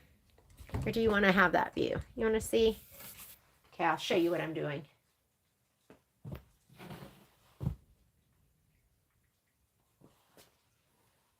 Angie, you're going to get so bored with me because I do the same thing every time.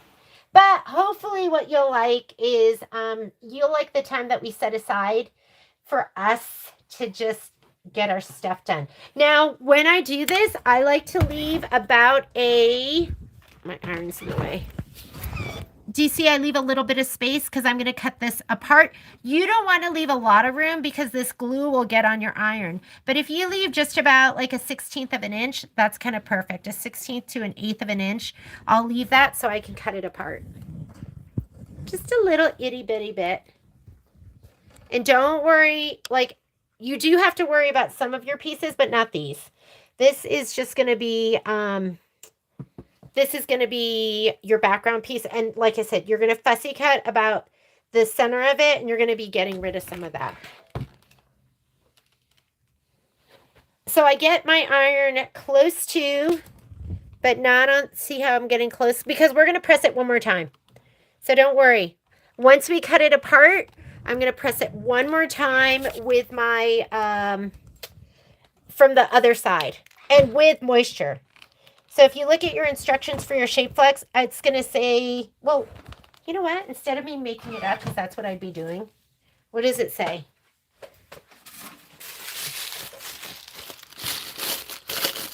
This is SF 101, Helen SF 101. And it says, cover with thin, damp pressing cloth with iron. Press firmly for 10 to 13. Oh, no, I just made that up. 10 to 15 seconds. That's what it wants you to do. But I just kind of press it kind of quick because I'm going to go from the backside. And I don't use a damp cloth, but I will give it a little shot of, I'm going to spray it with water on the other side. Okay, that's good enough.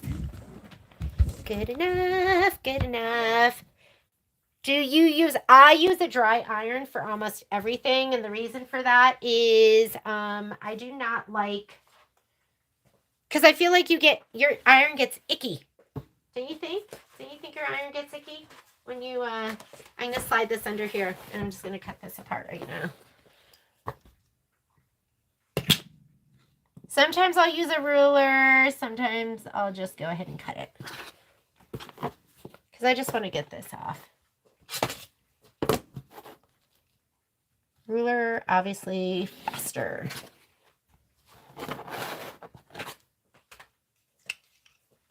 Move this out of the way. You don't want to press on that. How many of you have ironed on your pressing mat by accident? Your cutting mat? I've done it many a time. Luckily, I usually figure it out really fast. I'm like, uh-oh.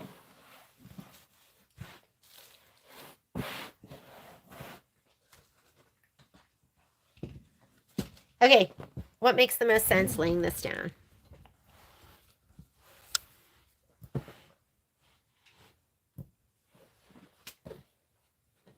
What can I fit on here? Let's see. And I might lose that little piece, but I don't really lose it. I have a whole thing of scraps that I keep, and we're probably going to be putting down some applique pieces. Does this make more sense to just go up and down like this? Yeah, I'm just going to go up and down, and I'm going to lose a 1/2 inch on the top and the bottom.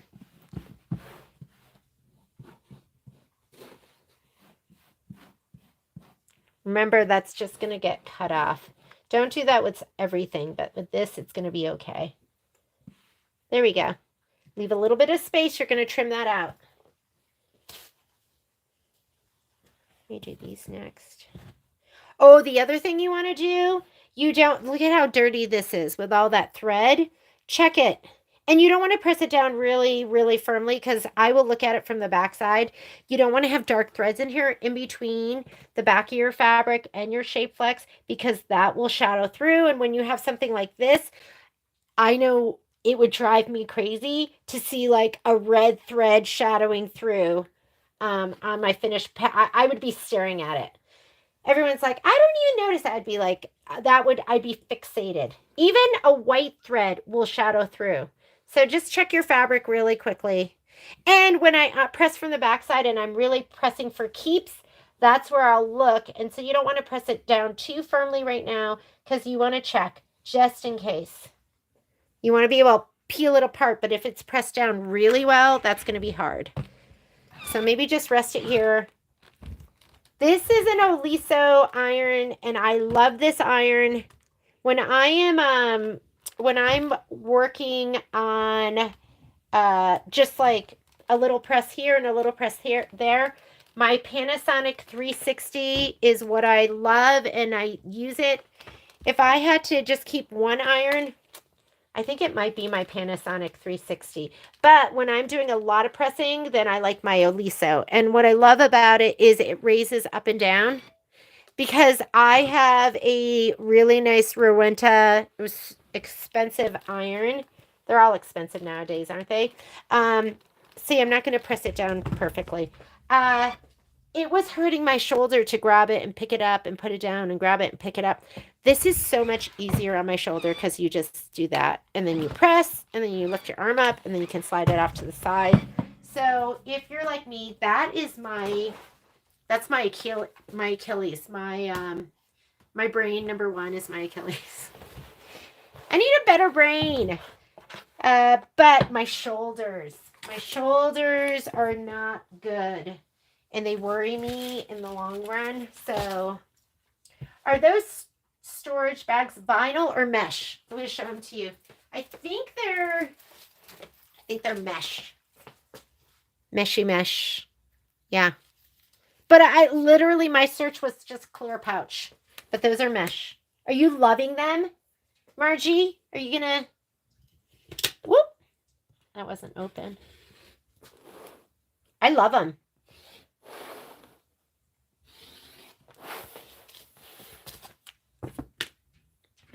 Don't forget, I'm going to press these one more time. Hang on. The mangy mutts are asking. Mangy mutts. Oh, man, they're wet. Come on.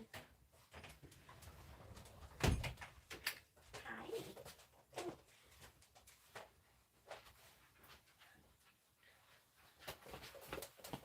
Okay, here we go.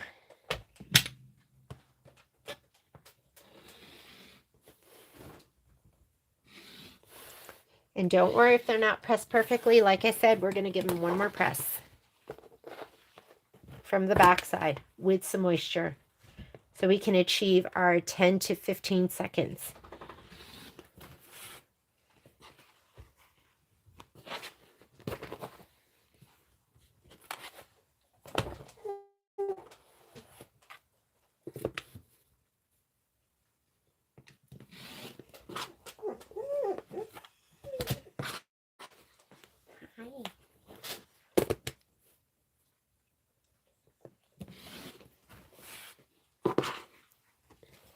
All right, I think I have one more, and then we can lay down. So we're going to also look. So when you look at your instructions, we'll demystify the Kimberbell book. Gotta love my side table. Okay, it will tell you what it wants you to put shape flex on. So if you look at, and I just printed out the page where it has that information. I have the whole book at the store. I printed this out in a panic this morning. Iron fusible backing to the wrong side of the background fabric, and that's it. So you don't have to do it. I think rule of thumb, you might want to put it on anything that's light colored, because this is the gray. You just don't want what you have. You don't want it shadowing through. So if you put your gray down and you're not going to see the polka dots behind it, then you're fine. I mean, that's fine. I don't see anything behind it. Do you? I'm picky. I don't see anything, so I'm going to go with what they say. But if you have like a fabric and you put this down and you're seeing, I don't see those either. I see them a tiny, tiny bit. It's what can you live with too? What's your level of perfectionism? My level of perfectionism is pretty high, but my level of you got to get it done is pretty high too. So I'm good. I'm not going to do anything else for this one. Just the background, which is the 8.5 by 10.5. Let's look at the next one. For the carrot, it wants you to put fusible backing to the wrong side of all fabrics except the radish leaves and the carrot house. So now we have to figure out what all the fabrics are for the carrot. So here we go. Carrot, carrot. This might be good for you to just, here's our pre-cut pieces. And some of you just go, I'm just going to do it on all. Then you don't have to think about it. What I wouldn't put them on is don't put them on your pieces that you are going to be, so the border strips. Don't put it on that. It's just going to make it too bulky. So I wouldn't put it on those. If you want to just grab everything else, you can grab everything else and we can just go ahead and shape flex it. I also don't like putting it on, I don't like putting it on pieces that you're piecing in the hoop. It might be a little bit too much for some of these other ones too. So I'm just going to go according to their instructions. And this is a good time to also have a ruler out so you can measure the pieces so you make sure you're grabbing the right ones. So for the carrot home. Carrot home, carrot home. I'm going to go to this page now because this will do all my carrot home. Remember, I'm going to be doing the green pretty petals later because I'm going to grab a fat eighth or a fat 16th from the store. So I'm just looking through here and I'm going to stop at anything that says carrot home. That's the background. We've got that one all covered. I need this chocolatey brown, the door 2x3. That looks like this piece right here. And then I keep a ruler next to me and I go, okay, that's 2x3. So we're going to shape flex that one. Carrot home. This is the mango smoothie and 4x5 and 1/2. That looks like this. 4x5 and 1/2. Is that not border? I guess not. Carrot home radish. I think it said don't do the radish, didn't it? Except for the radish leaves and the carrot house. Leave these fabrics. Oh, this is the carrot house, so it doesn't want you to do this one either. I don't know. I guess there's a lot going on there, but... well, I guess it's okay. It's pretty analytical, right? You could just go ahead and do them all, but I'm not going to... it says not to do that one. Carrot House. And radish. The radish is 2.5 by 2.5 of the pink doodle. This one.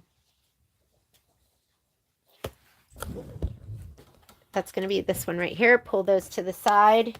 The other thing I'm going to do, I'm just going to put these, I'm going to group them. There's not a ton of fabrics. I'm going to group them so I can just find them easily.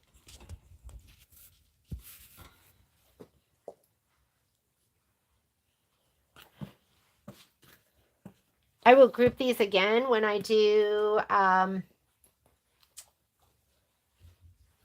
when I put my blocks all together, when I'm organizing. Green, pink, orange.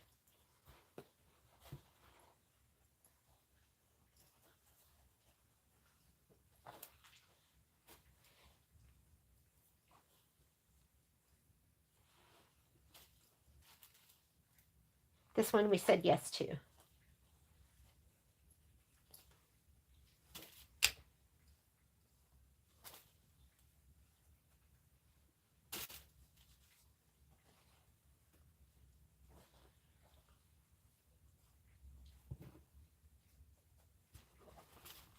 All right, I think I'm organized.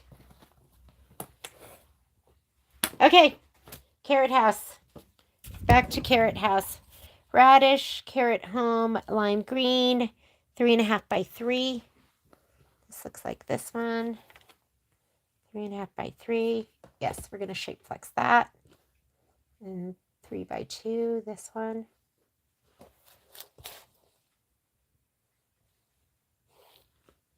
And PRPE.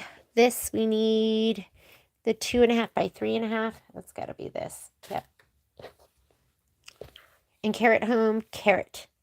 That's the orange. 2 by 2.5. All right. That's all the stuff from that one. I'm putting that all to the side and then we'll shape flex that. That was Carrot House. Here is Hopping Down the Bunny Trail. Iron fusible backing the wrong side of all fabrics except the bunny ears and inner ear fabric. So all fabrics. So we've got Hoppin Sign and Friends. Hoppin Sign and Friends. So we got Hoppin Sign and Friends background. 2.5 by 2.5. That's bunny ears. Everything except bunny ears and inner ear fabric. So bunny ears it doesn't want. That is bunny ears. So we're going to skip that. Top sign, cash 4.5 by 2. It's going to be this one right here. 4.5 by 2. Yes. And Hoppin. 1.5 by 8. That one, yes. Hoppin Sign. 4.5 by 2.5. Did I skip that? 4.5 by 2.5. I think I did. Oh yeah, I didn't go back to that one. Get your fabric. Better I figure it out now than when we're doing the sew along.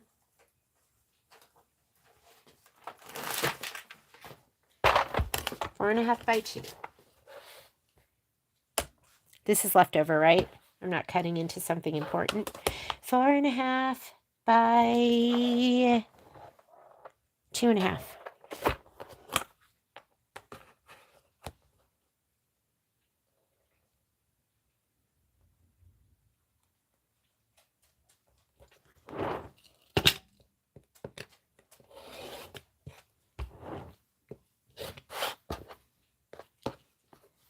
Back in the bag.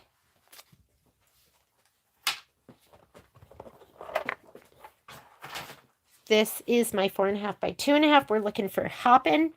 Hoppin Sign. 4.5 by 2.5 of this. Nope. 4.5 by 2. That looks right. Hoppin Sign. I think it said inner ear. Inner ear, right? Inner ear. We don't need this one. And that's it. So we're done with Hoppin. Let's go to the next one. Blossom and Beehive. It says iron fusible, the wrong side of the background. That's it. Wrong side of the background. Boot. Fusible to the wrong side of the background and 1 boot fabric.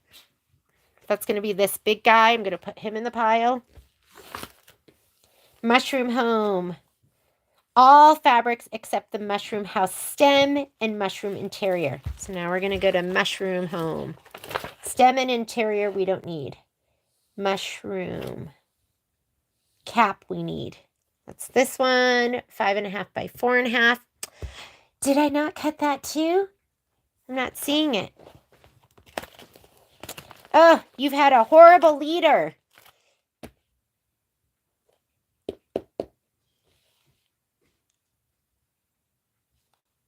I don't even remember seeing that. The dark gray. Did we cut some dark gray? And I lost it? The dark gray. Look at that. Sorry.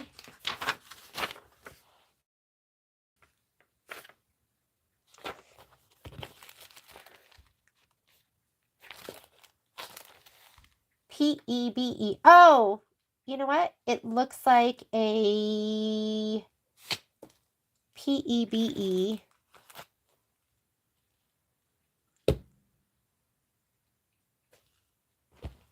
This looks like my PEBE. So I am not quite sure because I cut this 4.5. 4.5 cash.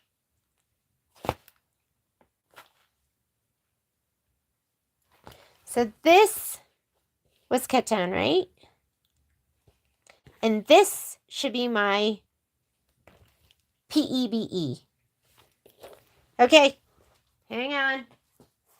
Let's grab that.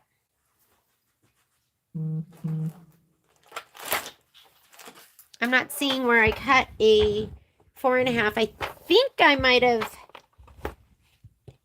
cut this one down thinking this is cash.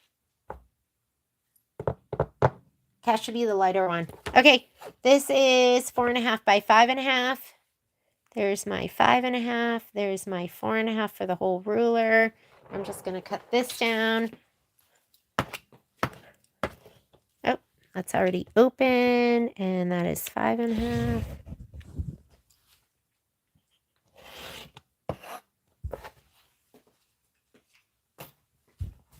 But I think this is my PEBE, which is the mushroom cap. And we're going to put shape flex on that. And sorry if I'm confusing you. I guess I'm confused too, but you'll have plenty of that fabric. Okay, so that is the mushroom cap. Again, we're cutting everything but the stem and the mushroom interior. Let's go back to this list. So PEBE, mushroom interior, mushroom stem. So that one we're not going to do. Let me go back over here. Make sure I got that. Stem and interior. Mushroom interior, mushroom stem. Okay, keep going. Doorstep. That is 3. This one right here. 3 by 1.5. Mushroom, mushroom, mushroom. Mushroom house stem. Do we have 2 stems? Small mushroom stem, mushroom house stem.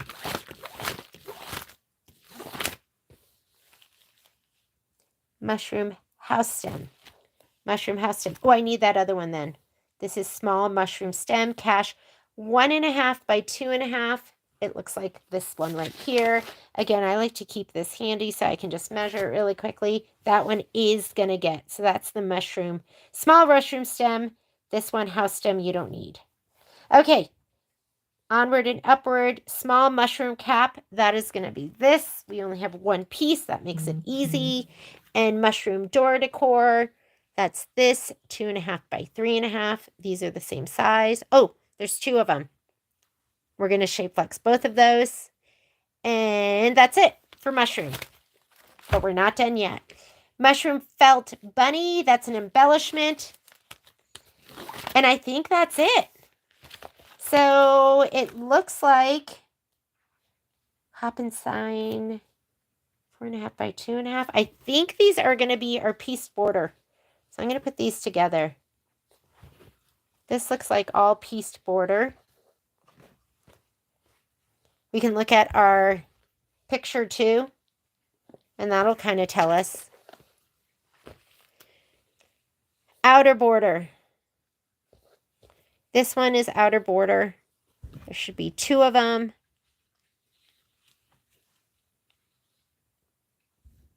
Yes, outer border. We have little chicks, outer border.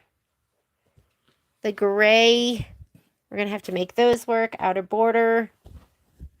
2 of these for outer border. How about the polka dot? The polka dot and the, let's see this one. Did I cut this? Carrot house. Oh, this one, it said we didn't need it. Okay, so I'm just going to put this to the side. And I think all of these we don't need. I mean, we don't need the shape flex on them. So, what are these little pieces? Inner ear, inner ear. Maybe because those are so tiny. This is the radish. These little guys. Didn't call for them for that. This is so light. I would think we would need it on this one. House stem. It said no to that. These are the little greens. PRPE. And bunny boots. There were 2 of them, and it wants you to do 1 boot. Only 1. All right. I'm going to take these, put these to the side. We're still going to be using these. These are the ones I pulled aside to put shape flex. If you go, that's so confusing, go ahead and shape flex everything. Except I wouldn't, like I said, I wouldn't do the border pieces because I feel like those are going to be a little too stiff if you do it. Okay, ready? Making whiny. What is that? That whiny puppy sound, that is Momo. He is the whiniest puppy in the world. He's just born that way because Poppy doesn't whine like that. He's always been whiny. My mom used to say, she used to say to me, Jeannie, sometimes you have, in Korean, she'd say, sometimes you have some babies that cry harder than other babies. She's talking about me and my brothers. I always thought that was like kind of wise. Well, in my house, I have some dogs that whine more than others. I don't think my kids, I do have. I guess you have some kids that whine more than others too. Okay, get all the ick off. Lay it down. And what this does is it saves you from having to cut all of these sizes and then putting them on. You're just going to lay them down, fit them the best you can.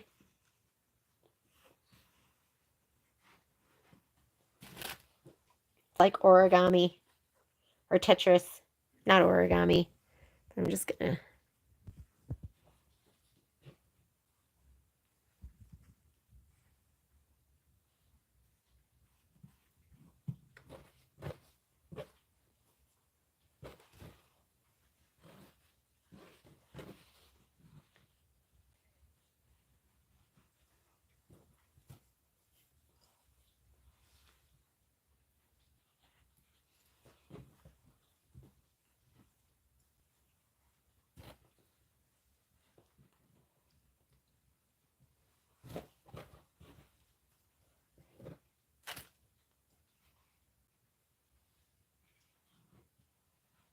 See that big spot? Like, I might have to leave it like that, but I will not put my iron down on that because I don't want to get my iron gunky.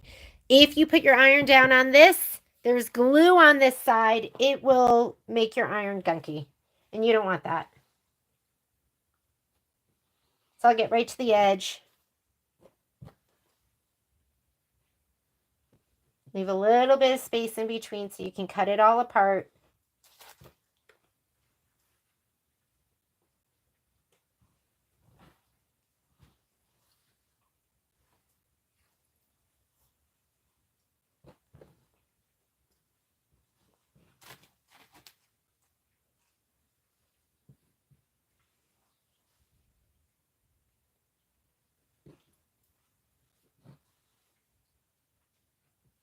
The other thing I have is I have a big box of scraps.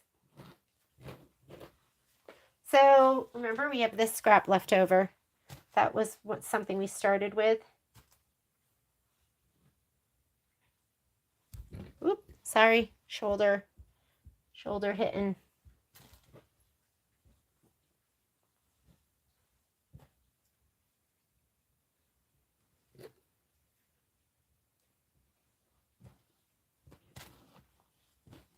So I'll use this, and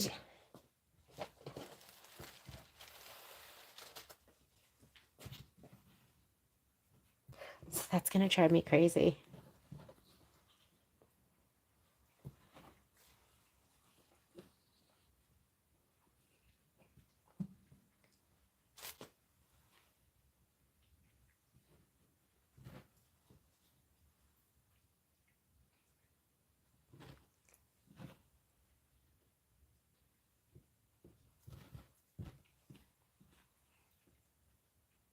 Okay, there. And then I'm going to go to my big box of scraps.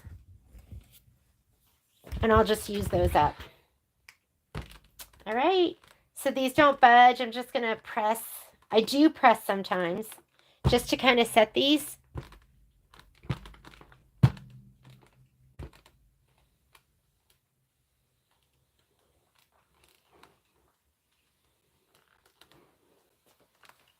Okay, I'm going to cut these apart. And then I'll go to my big box of scraps and I'll do the rest. How we doing? You guys good? I'm hoping I did all that fabric right. I don't know why I was confused with some of that.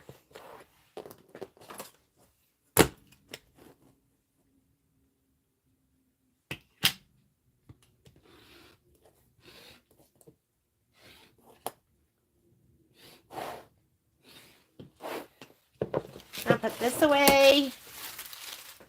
Have a bowl to shape flex. Really, it's so worth it. You don't want to be stuck like late at night or on like a day where a holiday you're sewing and then you don't have it. You're going to use it. It's like the most usable, feasible.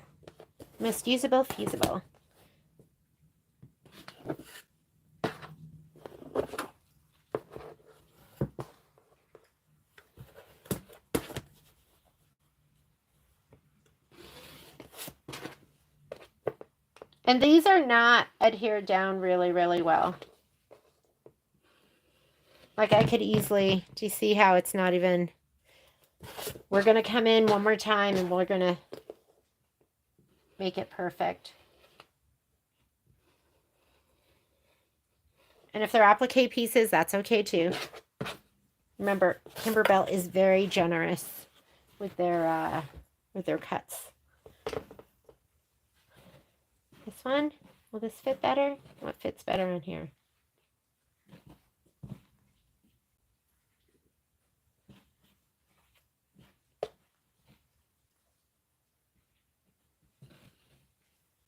That's fine.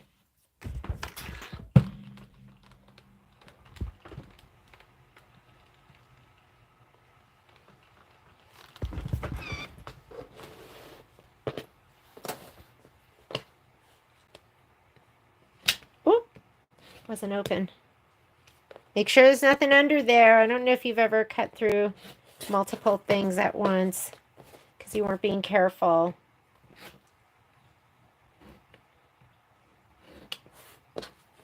What was that? Where's my trash? Okay. These need it, these need it, these need it. I have, watch me climb. If you can see me now, up and over my ottoman. This is my Shape Flex scrap bin. I mean, there's lots of good stuff in here. I don't throw any of it away. I use it all.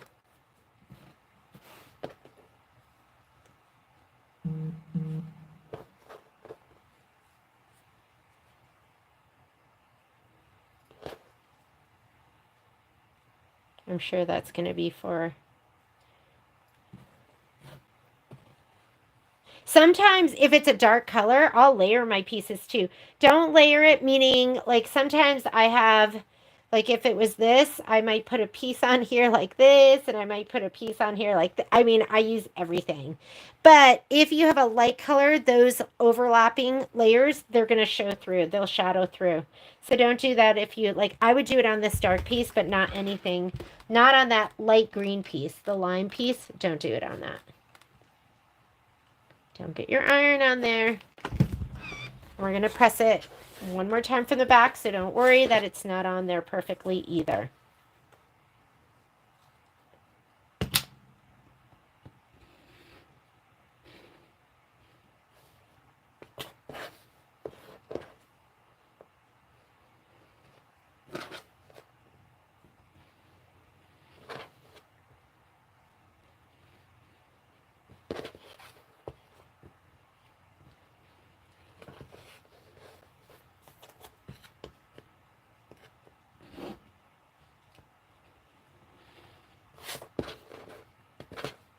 All right, we are, and if I shape flex more than I needed to, that's fine. If I did less, I'll catch it when we start stitching out.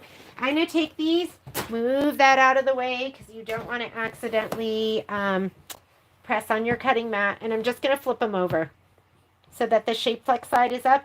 This is my chance to, uh-oh, do you see that? Do you see that blue thread in there? That's why you shouldn't, don't adhere it down too well. I want them out. So I don't know how they got in there. But this is your second chance or your last chance to kind of grab anything out that doesn't belong there. That's why I like to flip it to the back. And you can see it through the white. If it's like on the back of something dark, I do not care. But light fabric, flip it.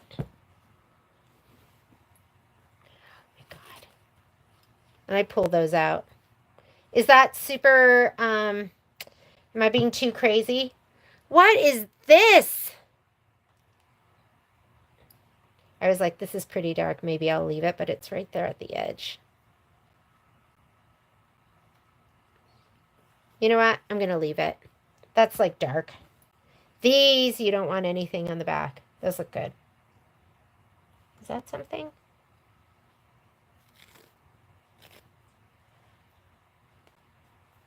How like anal do you want to be?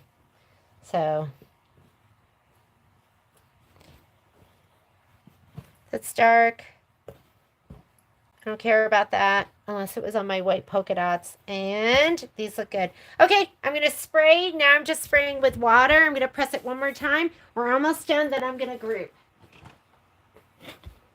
Do you know if the newer Liso irons have a button that raises the prong? My iron still gets hot, but the prongs are stuck. What I would do is I would call a Liso because they have, this is just water in here. And yeah, it makes them come to life. They curl. And I guess I could leave them, but I usually cut them. You're like, they're alive. I know, isn't that crazy? All right, and I will start to stack them too. So now I'm going to go ahead and just press them one more time and just make sure there's no like puckers or, you know how sometimes if it's not pressed down well, it gets like little bubbles in the middle. I'm going to press these. I would call a Liso. I have like, this is my second one. I mean, I had my first one a long time. It did finally go bad. And they did have me, they had like a troubleshooting thing that they recommended that I do. And I did that. And it worked for a little while. And then it was done. And so I just look at it as it's kind of a consumable. Hopefully it's going to last you like several years. I think I had mine maybe 3 or 4 years. So I'm going to press from the back side. And then I'll give it a little press from the front too.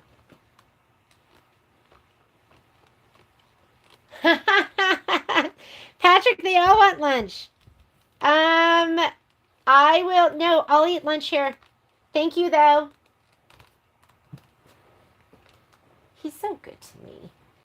Oh my God, my belly looks huge in the video right now. Hang on, let me suck it in. Hopefully it's just my shirt. So I will put them on top of each other and start to press them down.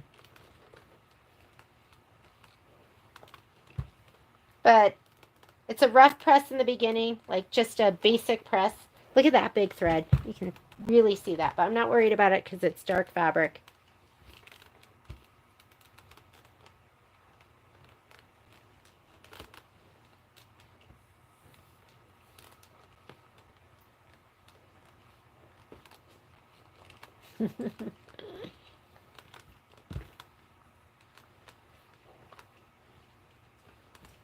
Anna, I love that Marty takes his lunch, his peanut butter and jelly sandwich to lunch with him.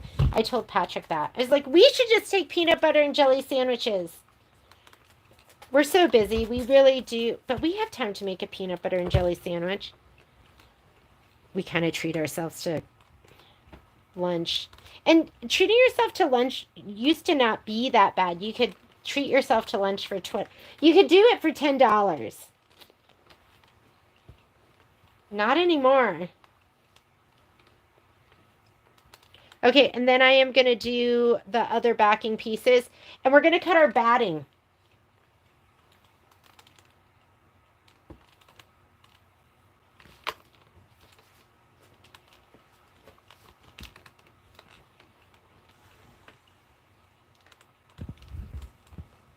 Because our batting's going to be cut and ready to go.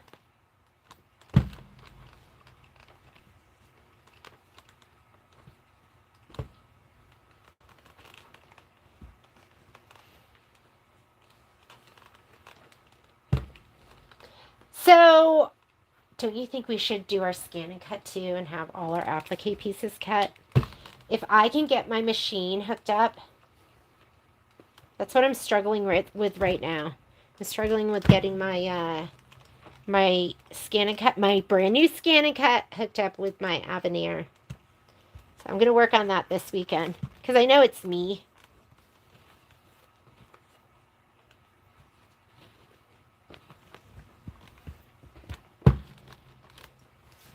Okay, let's do these. These are the main background pieces.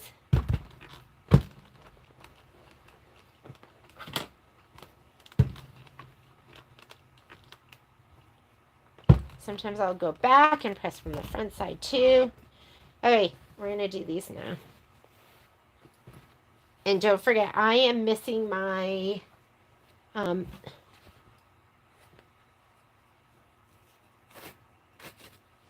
don't like that, especially on this. I do not want to see anything because it's like, maybe if it was right on the edge, I would leave it.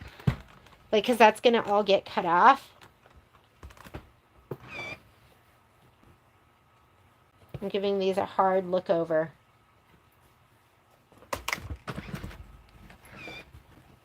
See, if you don't press it again, see how I have these puckers over here on the side? I don't like that.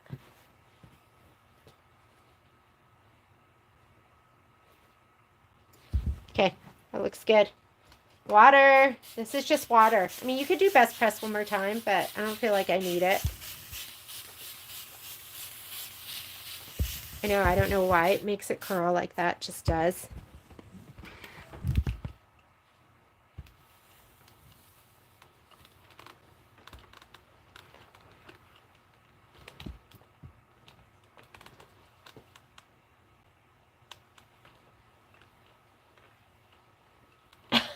Thanks, Susan.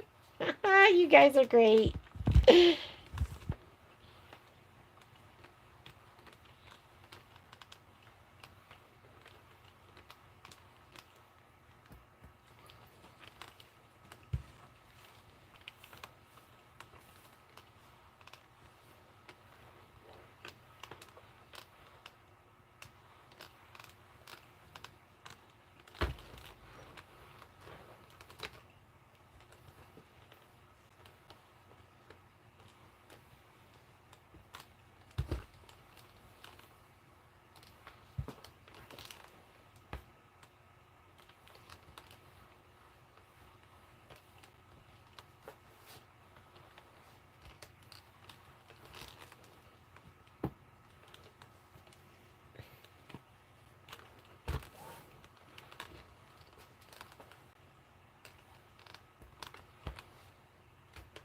Okay, batting next. Although I was looking at it and there was like a little batting piece that I needed to cut. I went through and like when I do this spreadsheet, I look at the background blocks and whatever size the quilting is, that's the size that you're going to cut your batting. If you're going to do it the way we do it, where we don't tack the batting down and then trim it to size. Because why do that? That just takes more time, right? We don't need that. We're all about being efficient because on to the next project.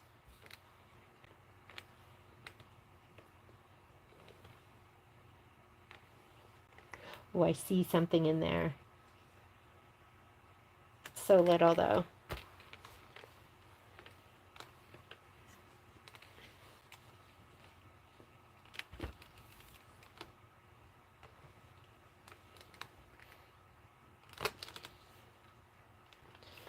So I have a heat press. Should we use that next time? Because Michelle said it's so amazing to press your Shapeflex 101. It is, I think my heat press is 15 inches by 15. It is so pretty, and I got it over the holidays, and I haven't even plugged it in yet. I'm scared to use it. I am chicken poo-poo. And these look good. If you want to do one last press from the front, you can. But let's go ahead and we are going to cut our Shapeflex. I do not think I need my iron anymore. I'm going to go ahead and turn it off. Ah, Dudica, what is wrong with me? Why can't I use it? Chicken of the sea. Okay, let's look at the spreadsheet because I put the sizes on here, but I did notice there was a little bit more batting. I use this. This is multiple things I've used this for. But these are going to be our batting sizes. So whatever the quilt design is, that's your batting size. That's where I get these from. So I counted these up and I put them down here to let you know how big that needed to be. So we need 2 4x8s and 5 6x8s. And then when I was looking at this, I think you also need for this little guy, you need 3.5 by 3.5. So we should add that into our spreadsheet, right? 3.5 by 3.5. Where's my pen? Plus we need a 3.5 by 3.5. I'll add that to the formal spreadsheet. And there might be more. I want you to know this is like a living document. It's evolving as we do our project. I change it as we go sometimes because I realize that it's not right sometimes. So I have all of these scraps. Sometimes I keep the scraps from like when my binding strips, like when I, that go around, not binding strips, but the batting that goes around.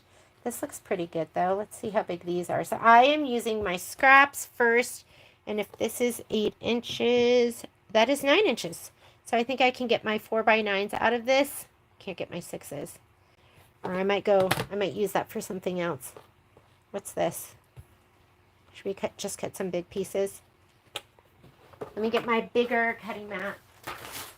And of course I have a 24 by 36 cutting mat that I use too. But I'm just trying to use this so you guys can see.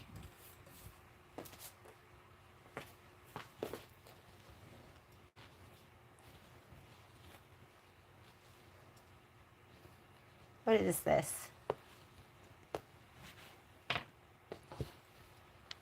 All right. 4x8s. I'm going to cut this whole thing up.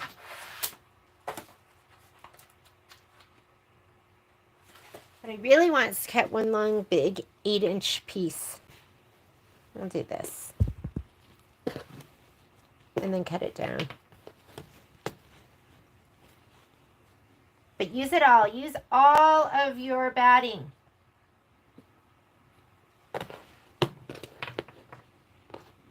Let me cut this 8 inches. Love this ruler. This is my 8.5 by, what is it, 18? 18.5? 18.5 inch ruler. This one is fantastic. I love it.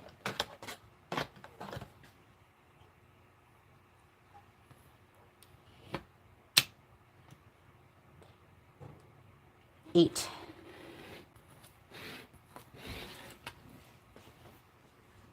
And then what did I need for this one? I think I needed 5 6-inch.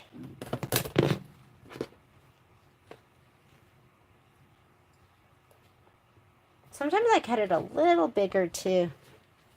Let's cut these to the 6. I cut them a little larger. So there's 2. There is 4. Let's see if I get one more out of this. 6 by 8. We'll use that for something else. So here's my 5 6 by 8s. And then I need, was it 2 4 by 8s? Those are going to be, well, I was assuming they were going to be on the edges, but I don't know for sure. This looks like a good piece right here.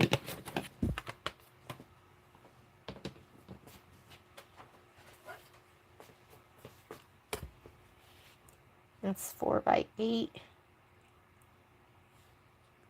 That's a 1/2 inch. This is 4 by 8.5, so I'm just going to cut this a little bit big, but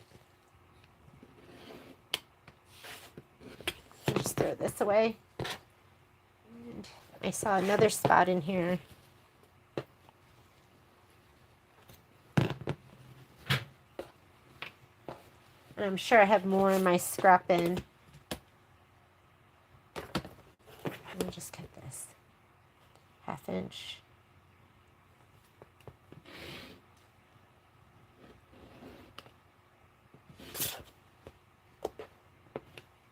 Okay, and then I needed one more piece, right? I needed a little itty bitty that was going to be 3.5 by 3.5.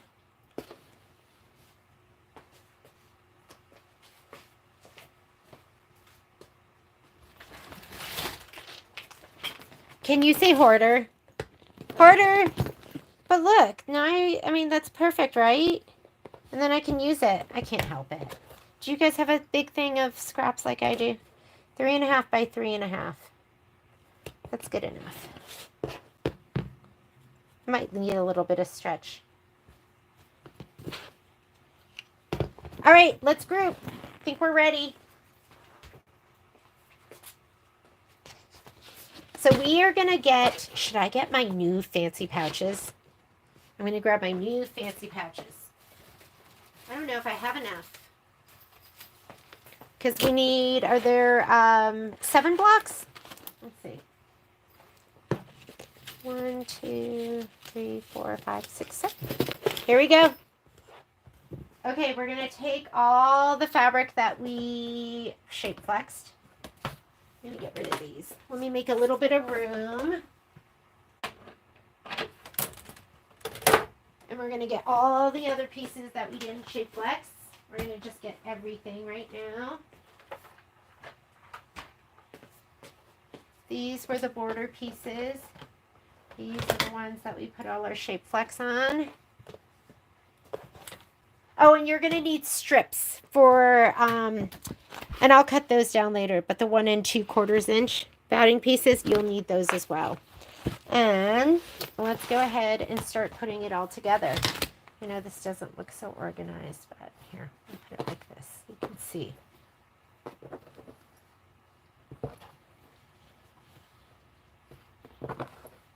I can kind of see that. There's not a ton here. If I was doing like cup of chair, I would really, really lay everything out, but I think I'll be able to find it.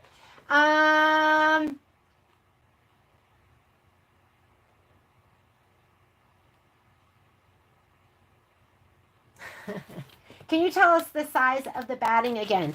Yes, batting sizes are going to be 2 4 by 8s, 5 6 by 8s, and then there was a 3.5 by 3.5, and then you're going to need those border strips that are 1 inch, 1 2/4 inch. I usually cut them a little bit bigger. Strips are 1 inch. I cut them bigger because I find they kind of get squished inside. So I like it a little bit wider. So we're going to go ahead and now we're going to group.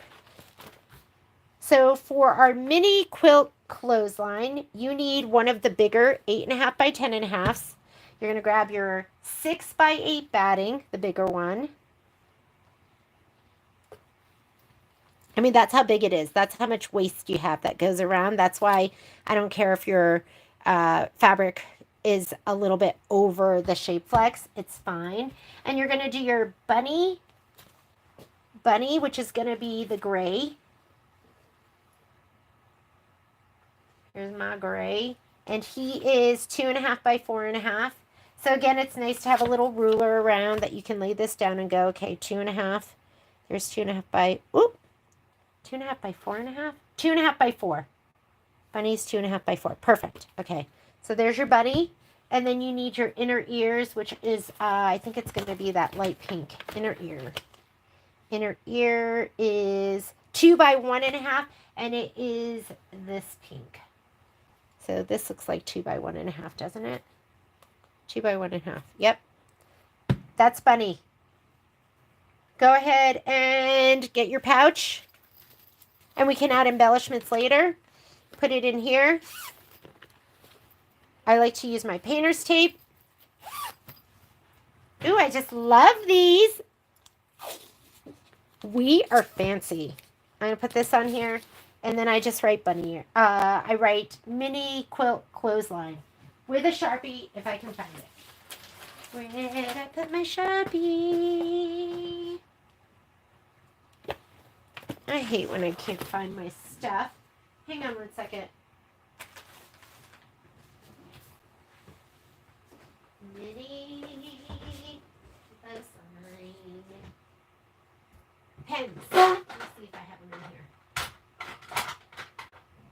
Sharpie.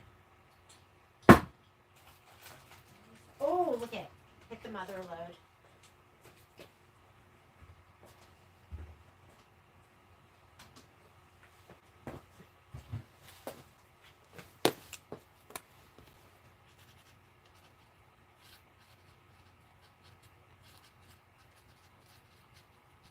And that one is ready. Grab and go.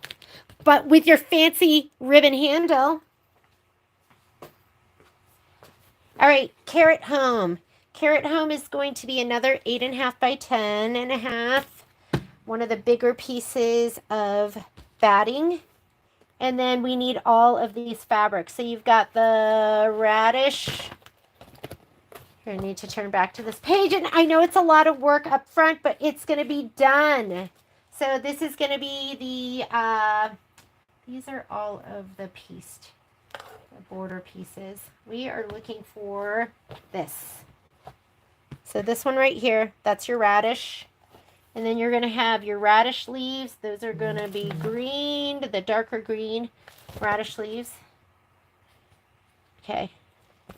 Oh, look at, see how mine's like puckery? I don't like that. I'll probably press it again. Carrot House was this big piece that they told us not to put any shape flex on. Carrot House leaves 1, 3, and 5. That's got to be this big one. You got to have one of these, don't you think? 5 by 3 and... Oh, guess what? I don't have that because that is... That's the green pretty petals that I haven't cut yet. So I need to cut that one out. So I'm not pulling that out, but it should be your green pretty petals. That's the Carrot House leaves. And then Carrot House leaves 2 and 4. So a 3.5 by 3.5. I think it's going to be this one. Let me just make sure. Yes, this is Carrot House 3 and 4. Or 2 and 4. The door. Carrot House door is this Carrot House door. 2 by 3 inches. This looks like 2 by 3 inches. Yes. And then Carrot House door. Small carrot. 2 by 2.5. I'm pretty sure it's going to be this right here with the swirl. And honey felt. Okay, that's going to be in your embellishment kit. So we're not, you'll grab that later and we can add that.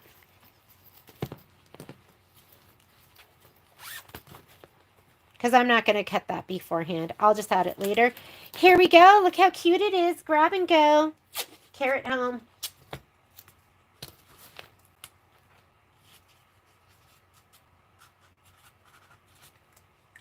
Next.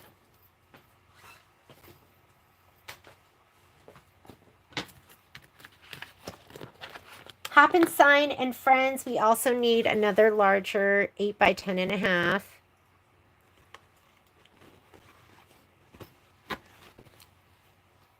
Eight by 10.5. We have the top sign.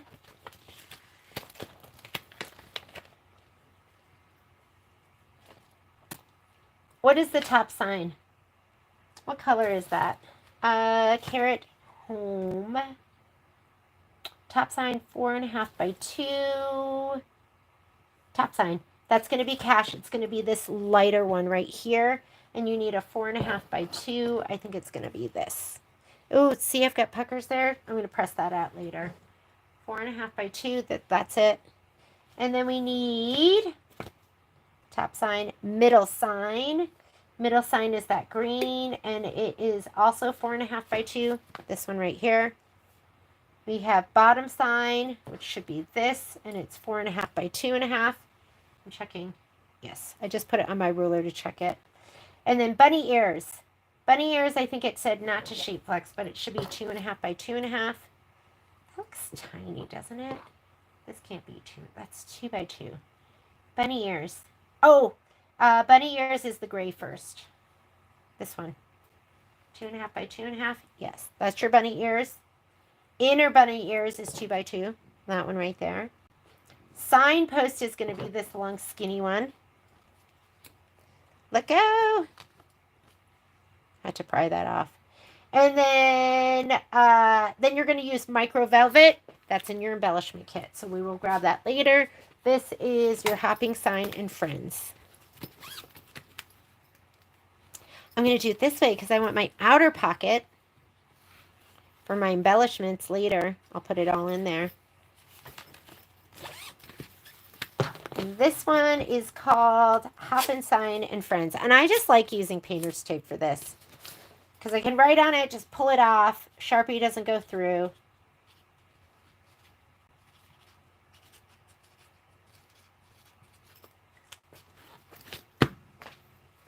Done. What's next? Blossom and Beehive. 6.5 by 10.5 for these. So this is going to be the smaller piece. And so you're going to grab your 4 by 8. Here's your 4 by 8. And we need honey felt and embroidery cork. That's it for this one. We'll add the embellishments later. Or you can add it now. Should we add them now?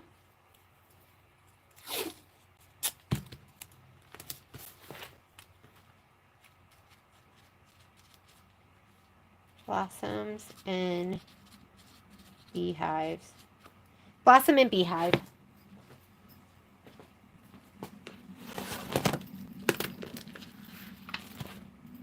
Blossom and swing. That's going to be your other skinny. And your other skinny. And the bunny. Bunny's going to be the 2 by 3. And everything else, oh, the swing. Swing is fabric 3, 2.5 by 1.5. I think it's going to be this. But let me guess. Swing. Top sign. Where's my swing? This is called Blossom and Swing. Blossom and Swing. Bunny. Blossom and Swing. Swing. That's actually going to be this one. The darker one. 2.5 by 1.5. And you didn't need to shape flex that. So it's going to be that. And then that's it for this one. This is the fun part for me. You know, when you're like close, you're like just putting it all together.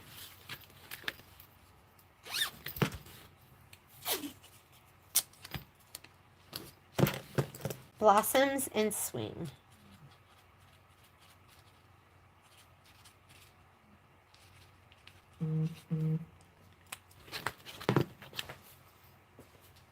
Bunny boot. for your bunny boot, this is made in 2 parts. So the first part, you're going to need your boot. I don't know which one is going to have, if it's going to be stabilized, if the first one is or not. But I'm just going to take the boot. We'll figure it out. So you're going to have the boot, the leaves, which is 2.5 by 2.5. And let's see. Oh, your 2 boot fabrics.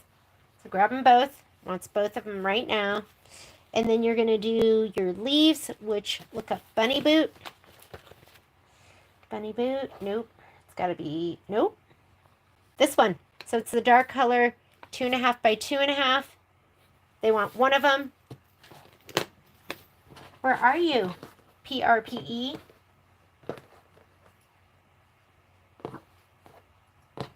Oh, did I only cut one? That's always something I might have done. I don't think so. I think I would have cut 2 of those. Where's my bunny boot? All right. Not seeing it. So just so I don't have to do it later. Wrong side of the background and boot fabric 1. Did I put it in a different one?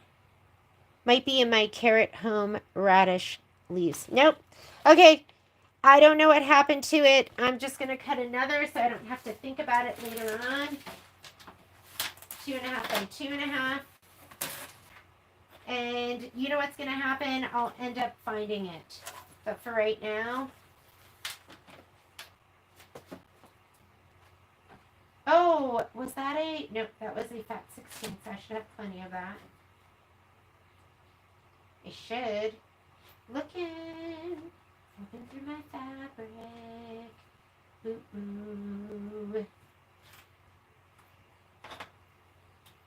I'm not finding a big piece. Oh, you know what? It was a fabric scrap. I bet it's here somewhere. Let me see if it got stuck to my other stuff.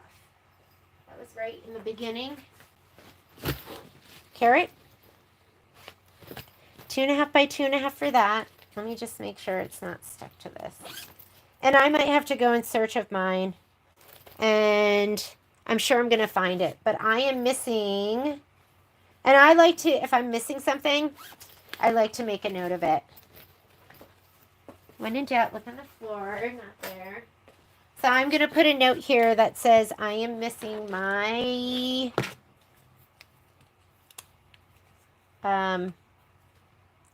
that's going to be the leaves. And I know it's PRPE leaves. 2.5 by 2.5.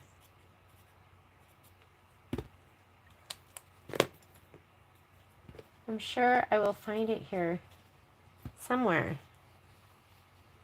Oh! Here we go.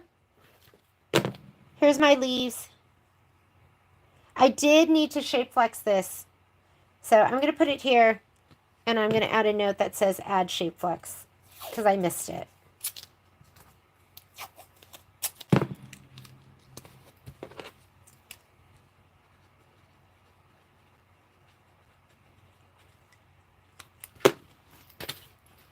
Okay. That is part A. And we need vinyl. Part B is going to be your other piece. So I'm going to put these here. And then we need the background fabric, which is going to be a big one. 8.5 by 10.5. It's going to be a big piece of batting. And anything else? I don't see anything else. I will go back and add that shape flex in just a little bit. I just don't want to hold this up. And this is called Bunny Boots.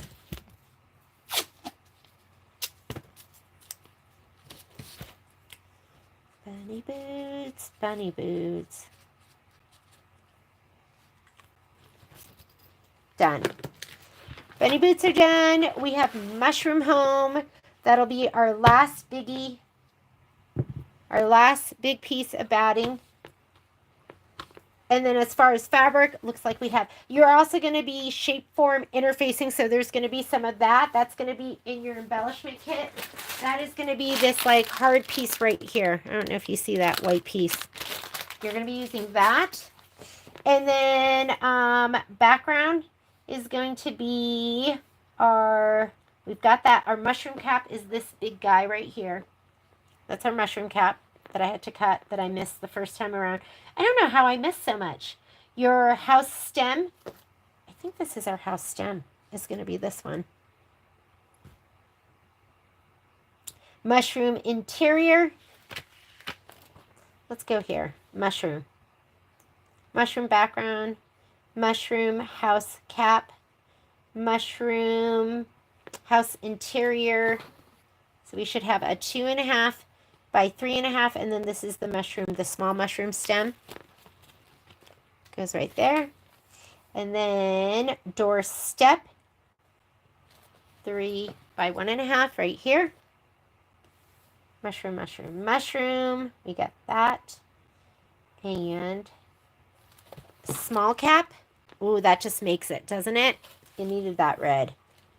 Door, 2.5 by 3.5. You need 2 of these because it's a dimensional door. And that's it. And then you're going to have the other stuff. You're going to have your embellishments.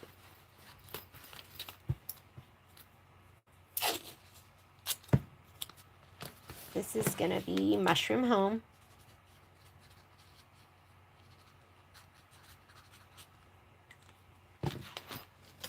Let's go back, because we might as well. Let's pop in our embellishments, so you have those there too. So for the mushroom home, you want to have your shape form. Some of yours, I took this out and I packed it with your fabric kit like this, just so that everything would fit and I could make sure I could ship yours economically. But this is going to be your shape form right here. And these little things I popped in this bag. So if you're looking for them, I popped them in the bag. So mushroom home, your shape form. We'll put that in the little front pocket. Isn't that fun? That we have a front and a back pocket. You are also going to need the honey felt for the window and flexi foam.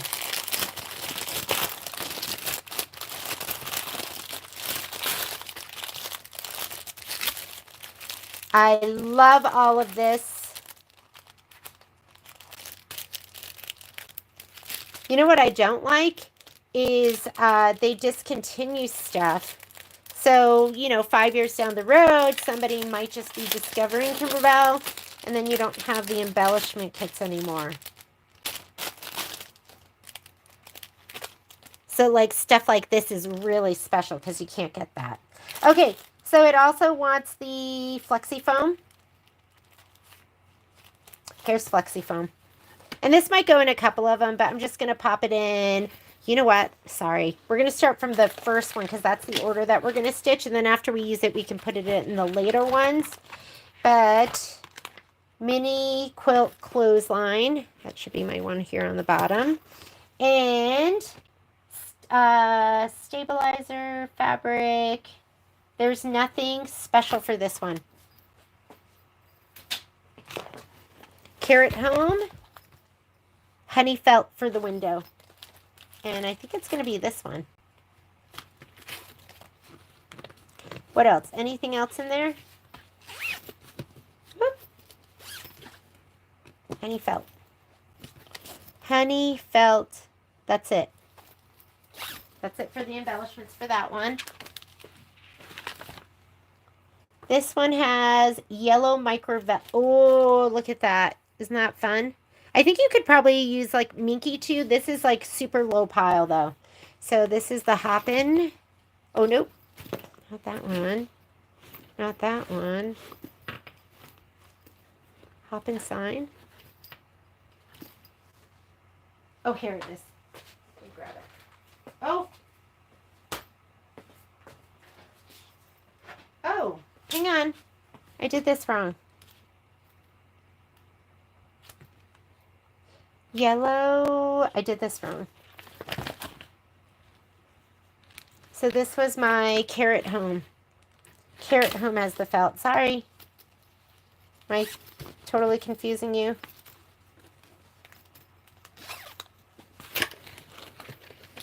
Here we go. Carrot Home has the felt. That is funny, huh? You gotta unzip it up to unzip it the first time.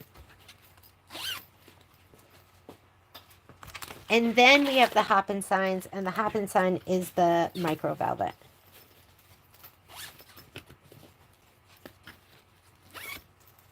Okay. Blossom and Beehive.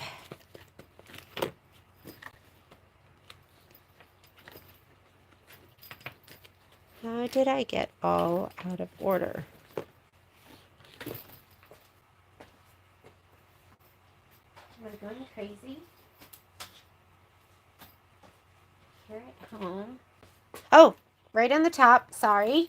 And I need, so you're going to need the micro velvet, you're going to use it for this one too. But you're going to pull it from Hoppin Sign and Friends once you're done. Oh no, I'm over here. All right. Honey Felt, which I think we have in the other one, right? Honey Felt is in the Carrot Home, and then the embroidery cork fence.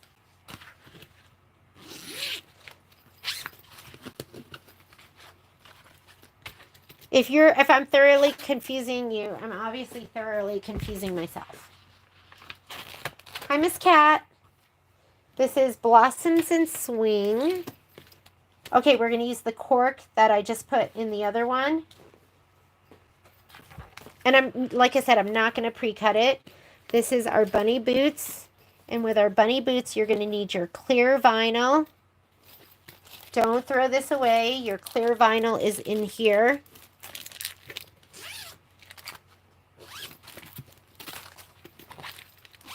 Oh, I love this. I love just organizing it like this. And then your mushroom home. Your mushroom home is going to have your flexi foam. You're going to have your honey felt, which is in one of the other pouches because I'm not pre-cutting it. And that should be it. The rest, I'm going to keep the rest of my embellishments just like this. I'll put the little back sleeve in there too.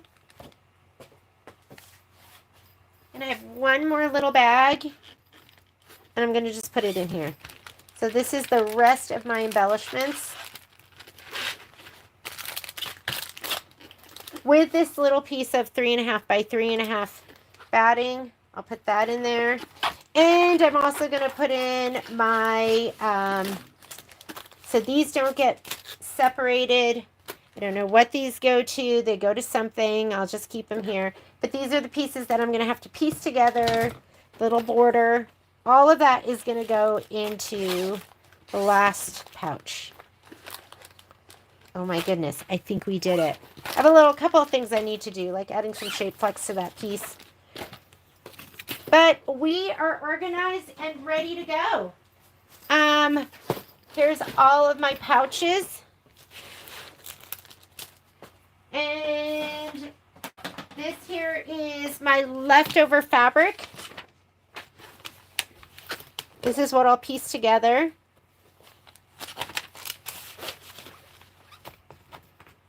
In my book. And we are all set. So, I am going to start stitching this out on the, I forget what day it was. I think I put it on, I think it's on our calendar, but I'm guessing like the 28th. It was like February 28th. I know some of you aren't going to be able to wait. Please stitch away.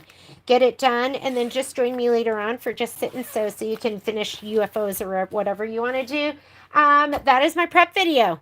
I will this will automatically get posted, so you don't have to ask me if the recording's going to be available. It will be available. It'll go right up on YouTube.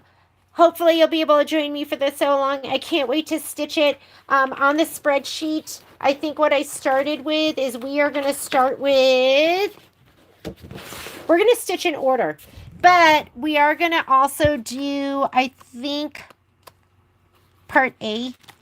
I wanted to do the embellishments. We might start with just having part A's done, because when we have part A's done, then we can just get into the stitching of everything else. I'll send a note out and I'll let you know in more detail, but for what I think I'm going to do is I'm going to do bunny boot part A, mushroom part A, and then we'll start stitching and just going from the top to the bottom. Have a great day. Be creative and make something awesome. And thank you for joining me. I'll see you later. Bye, guys.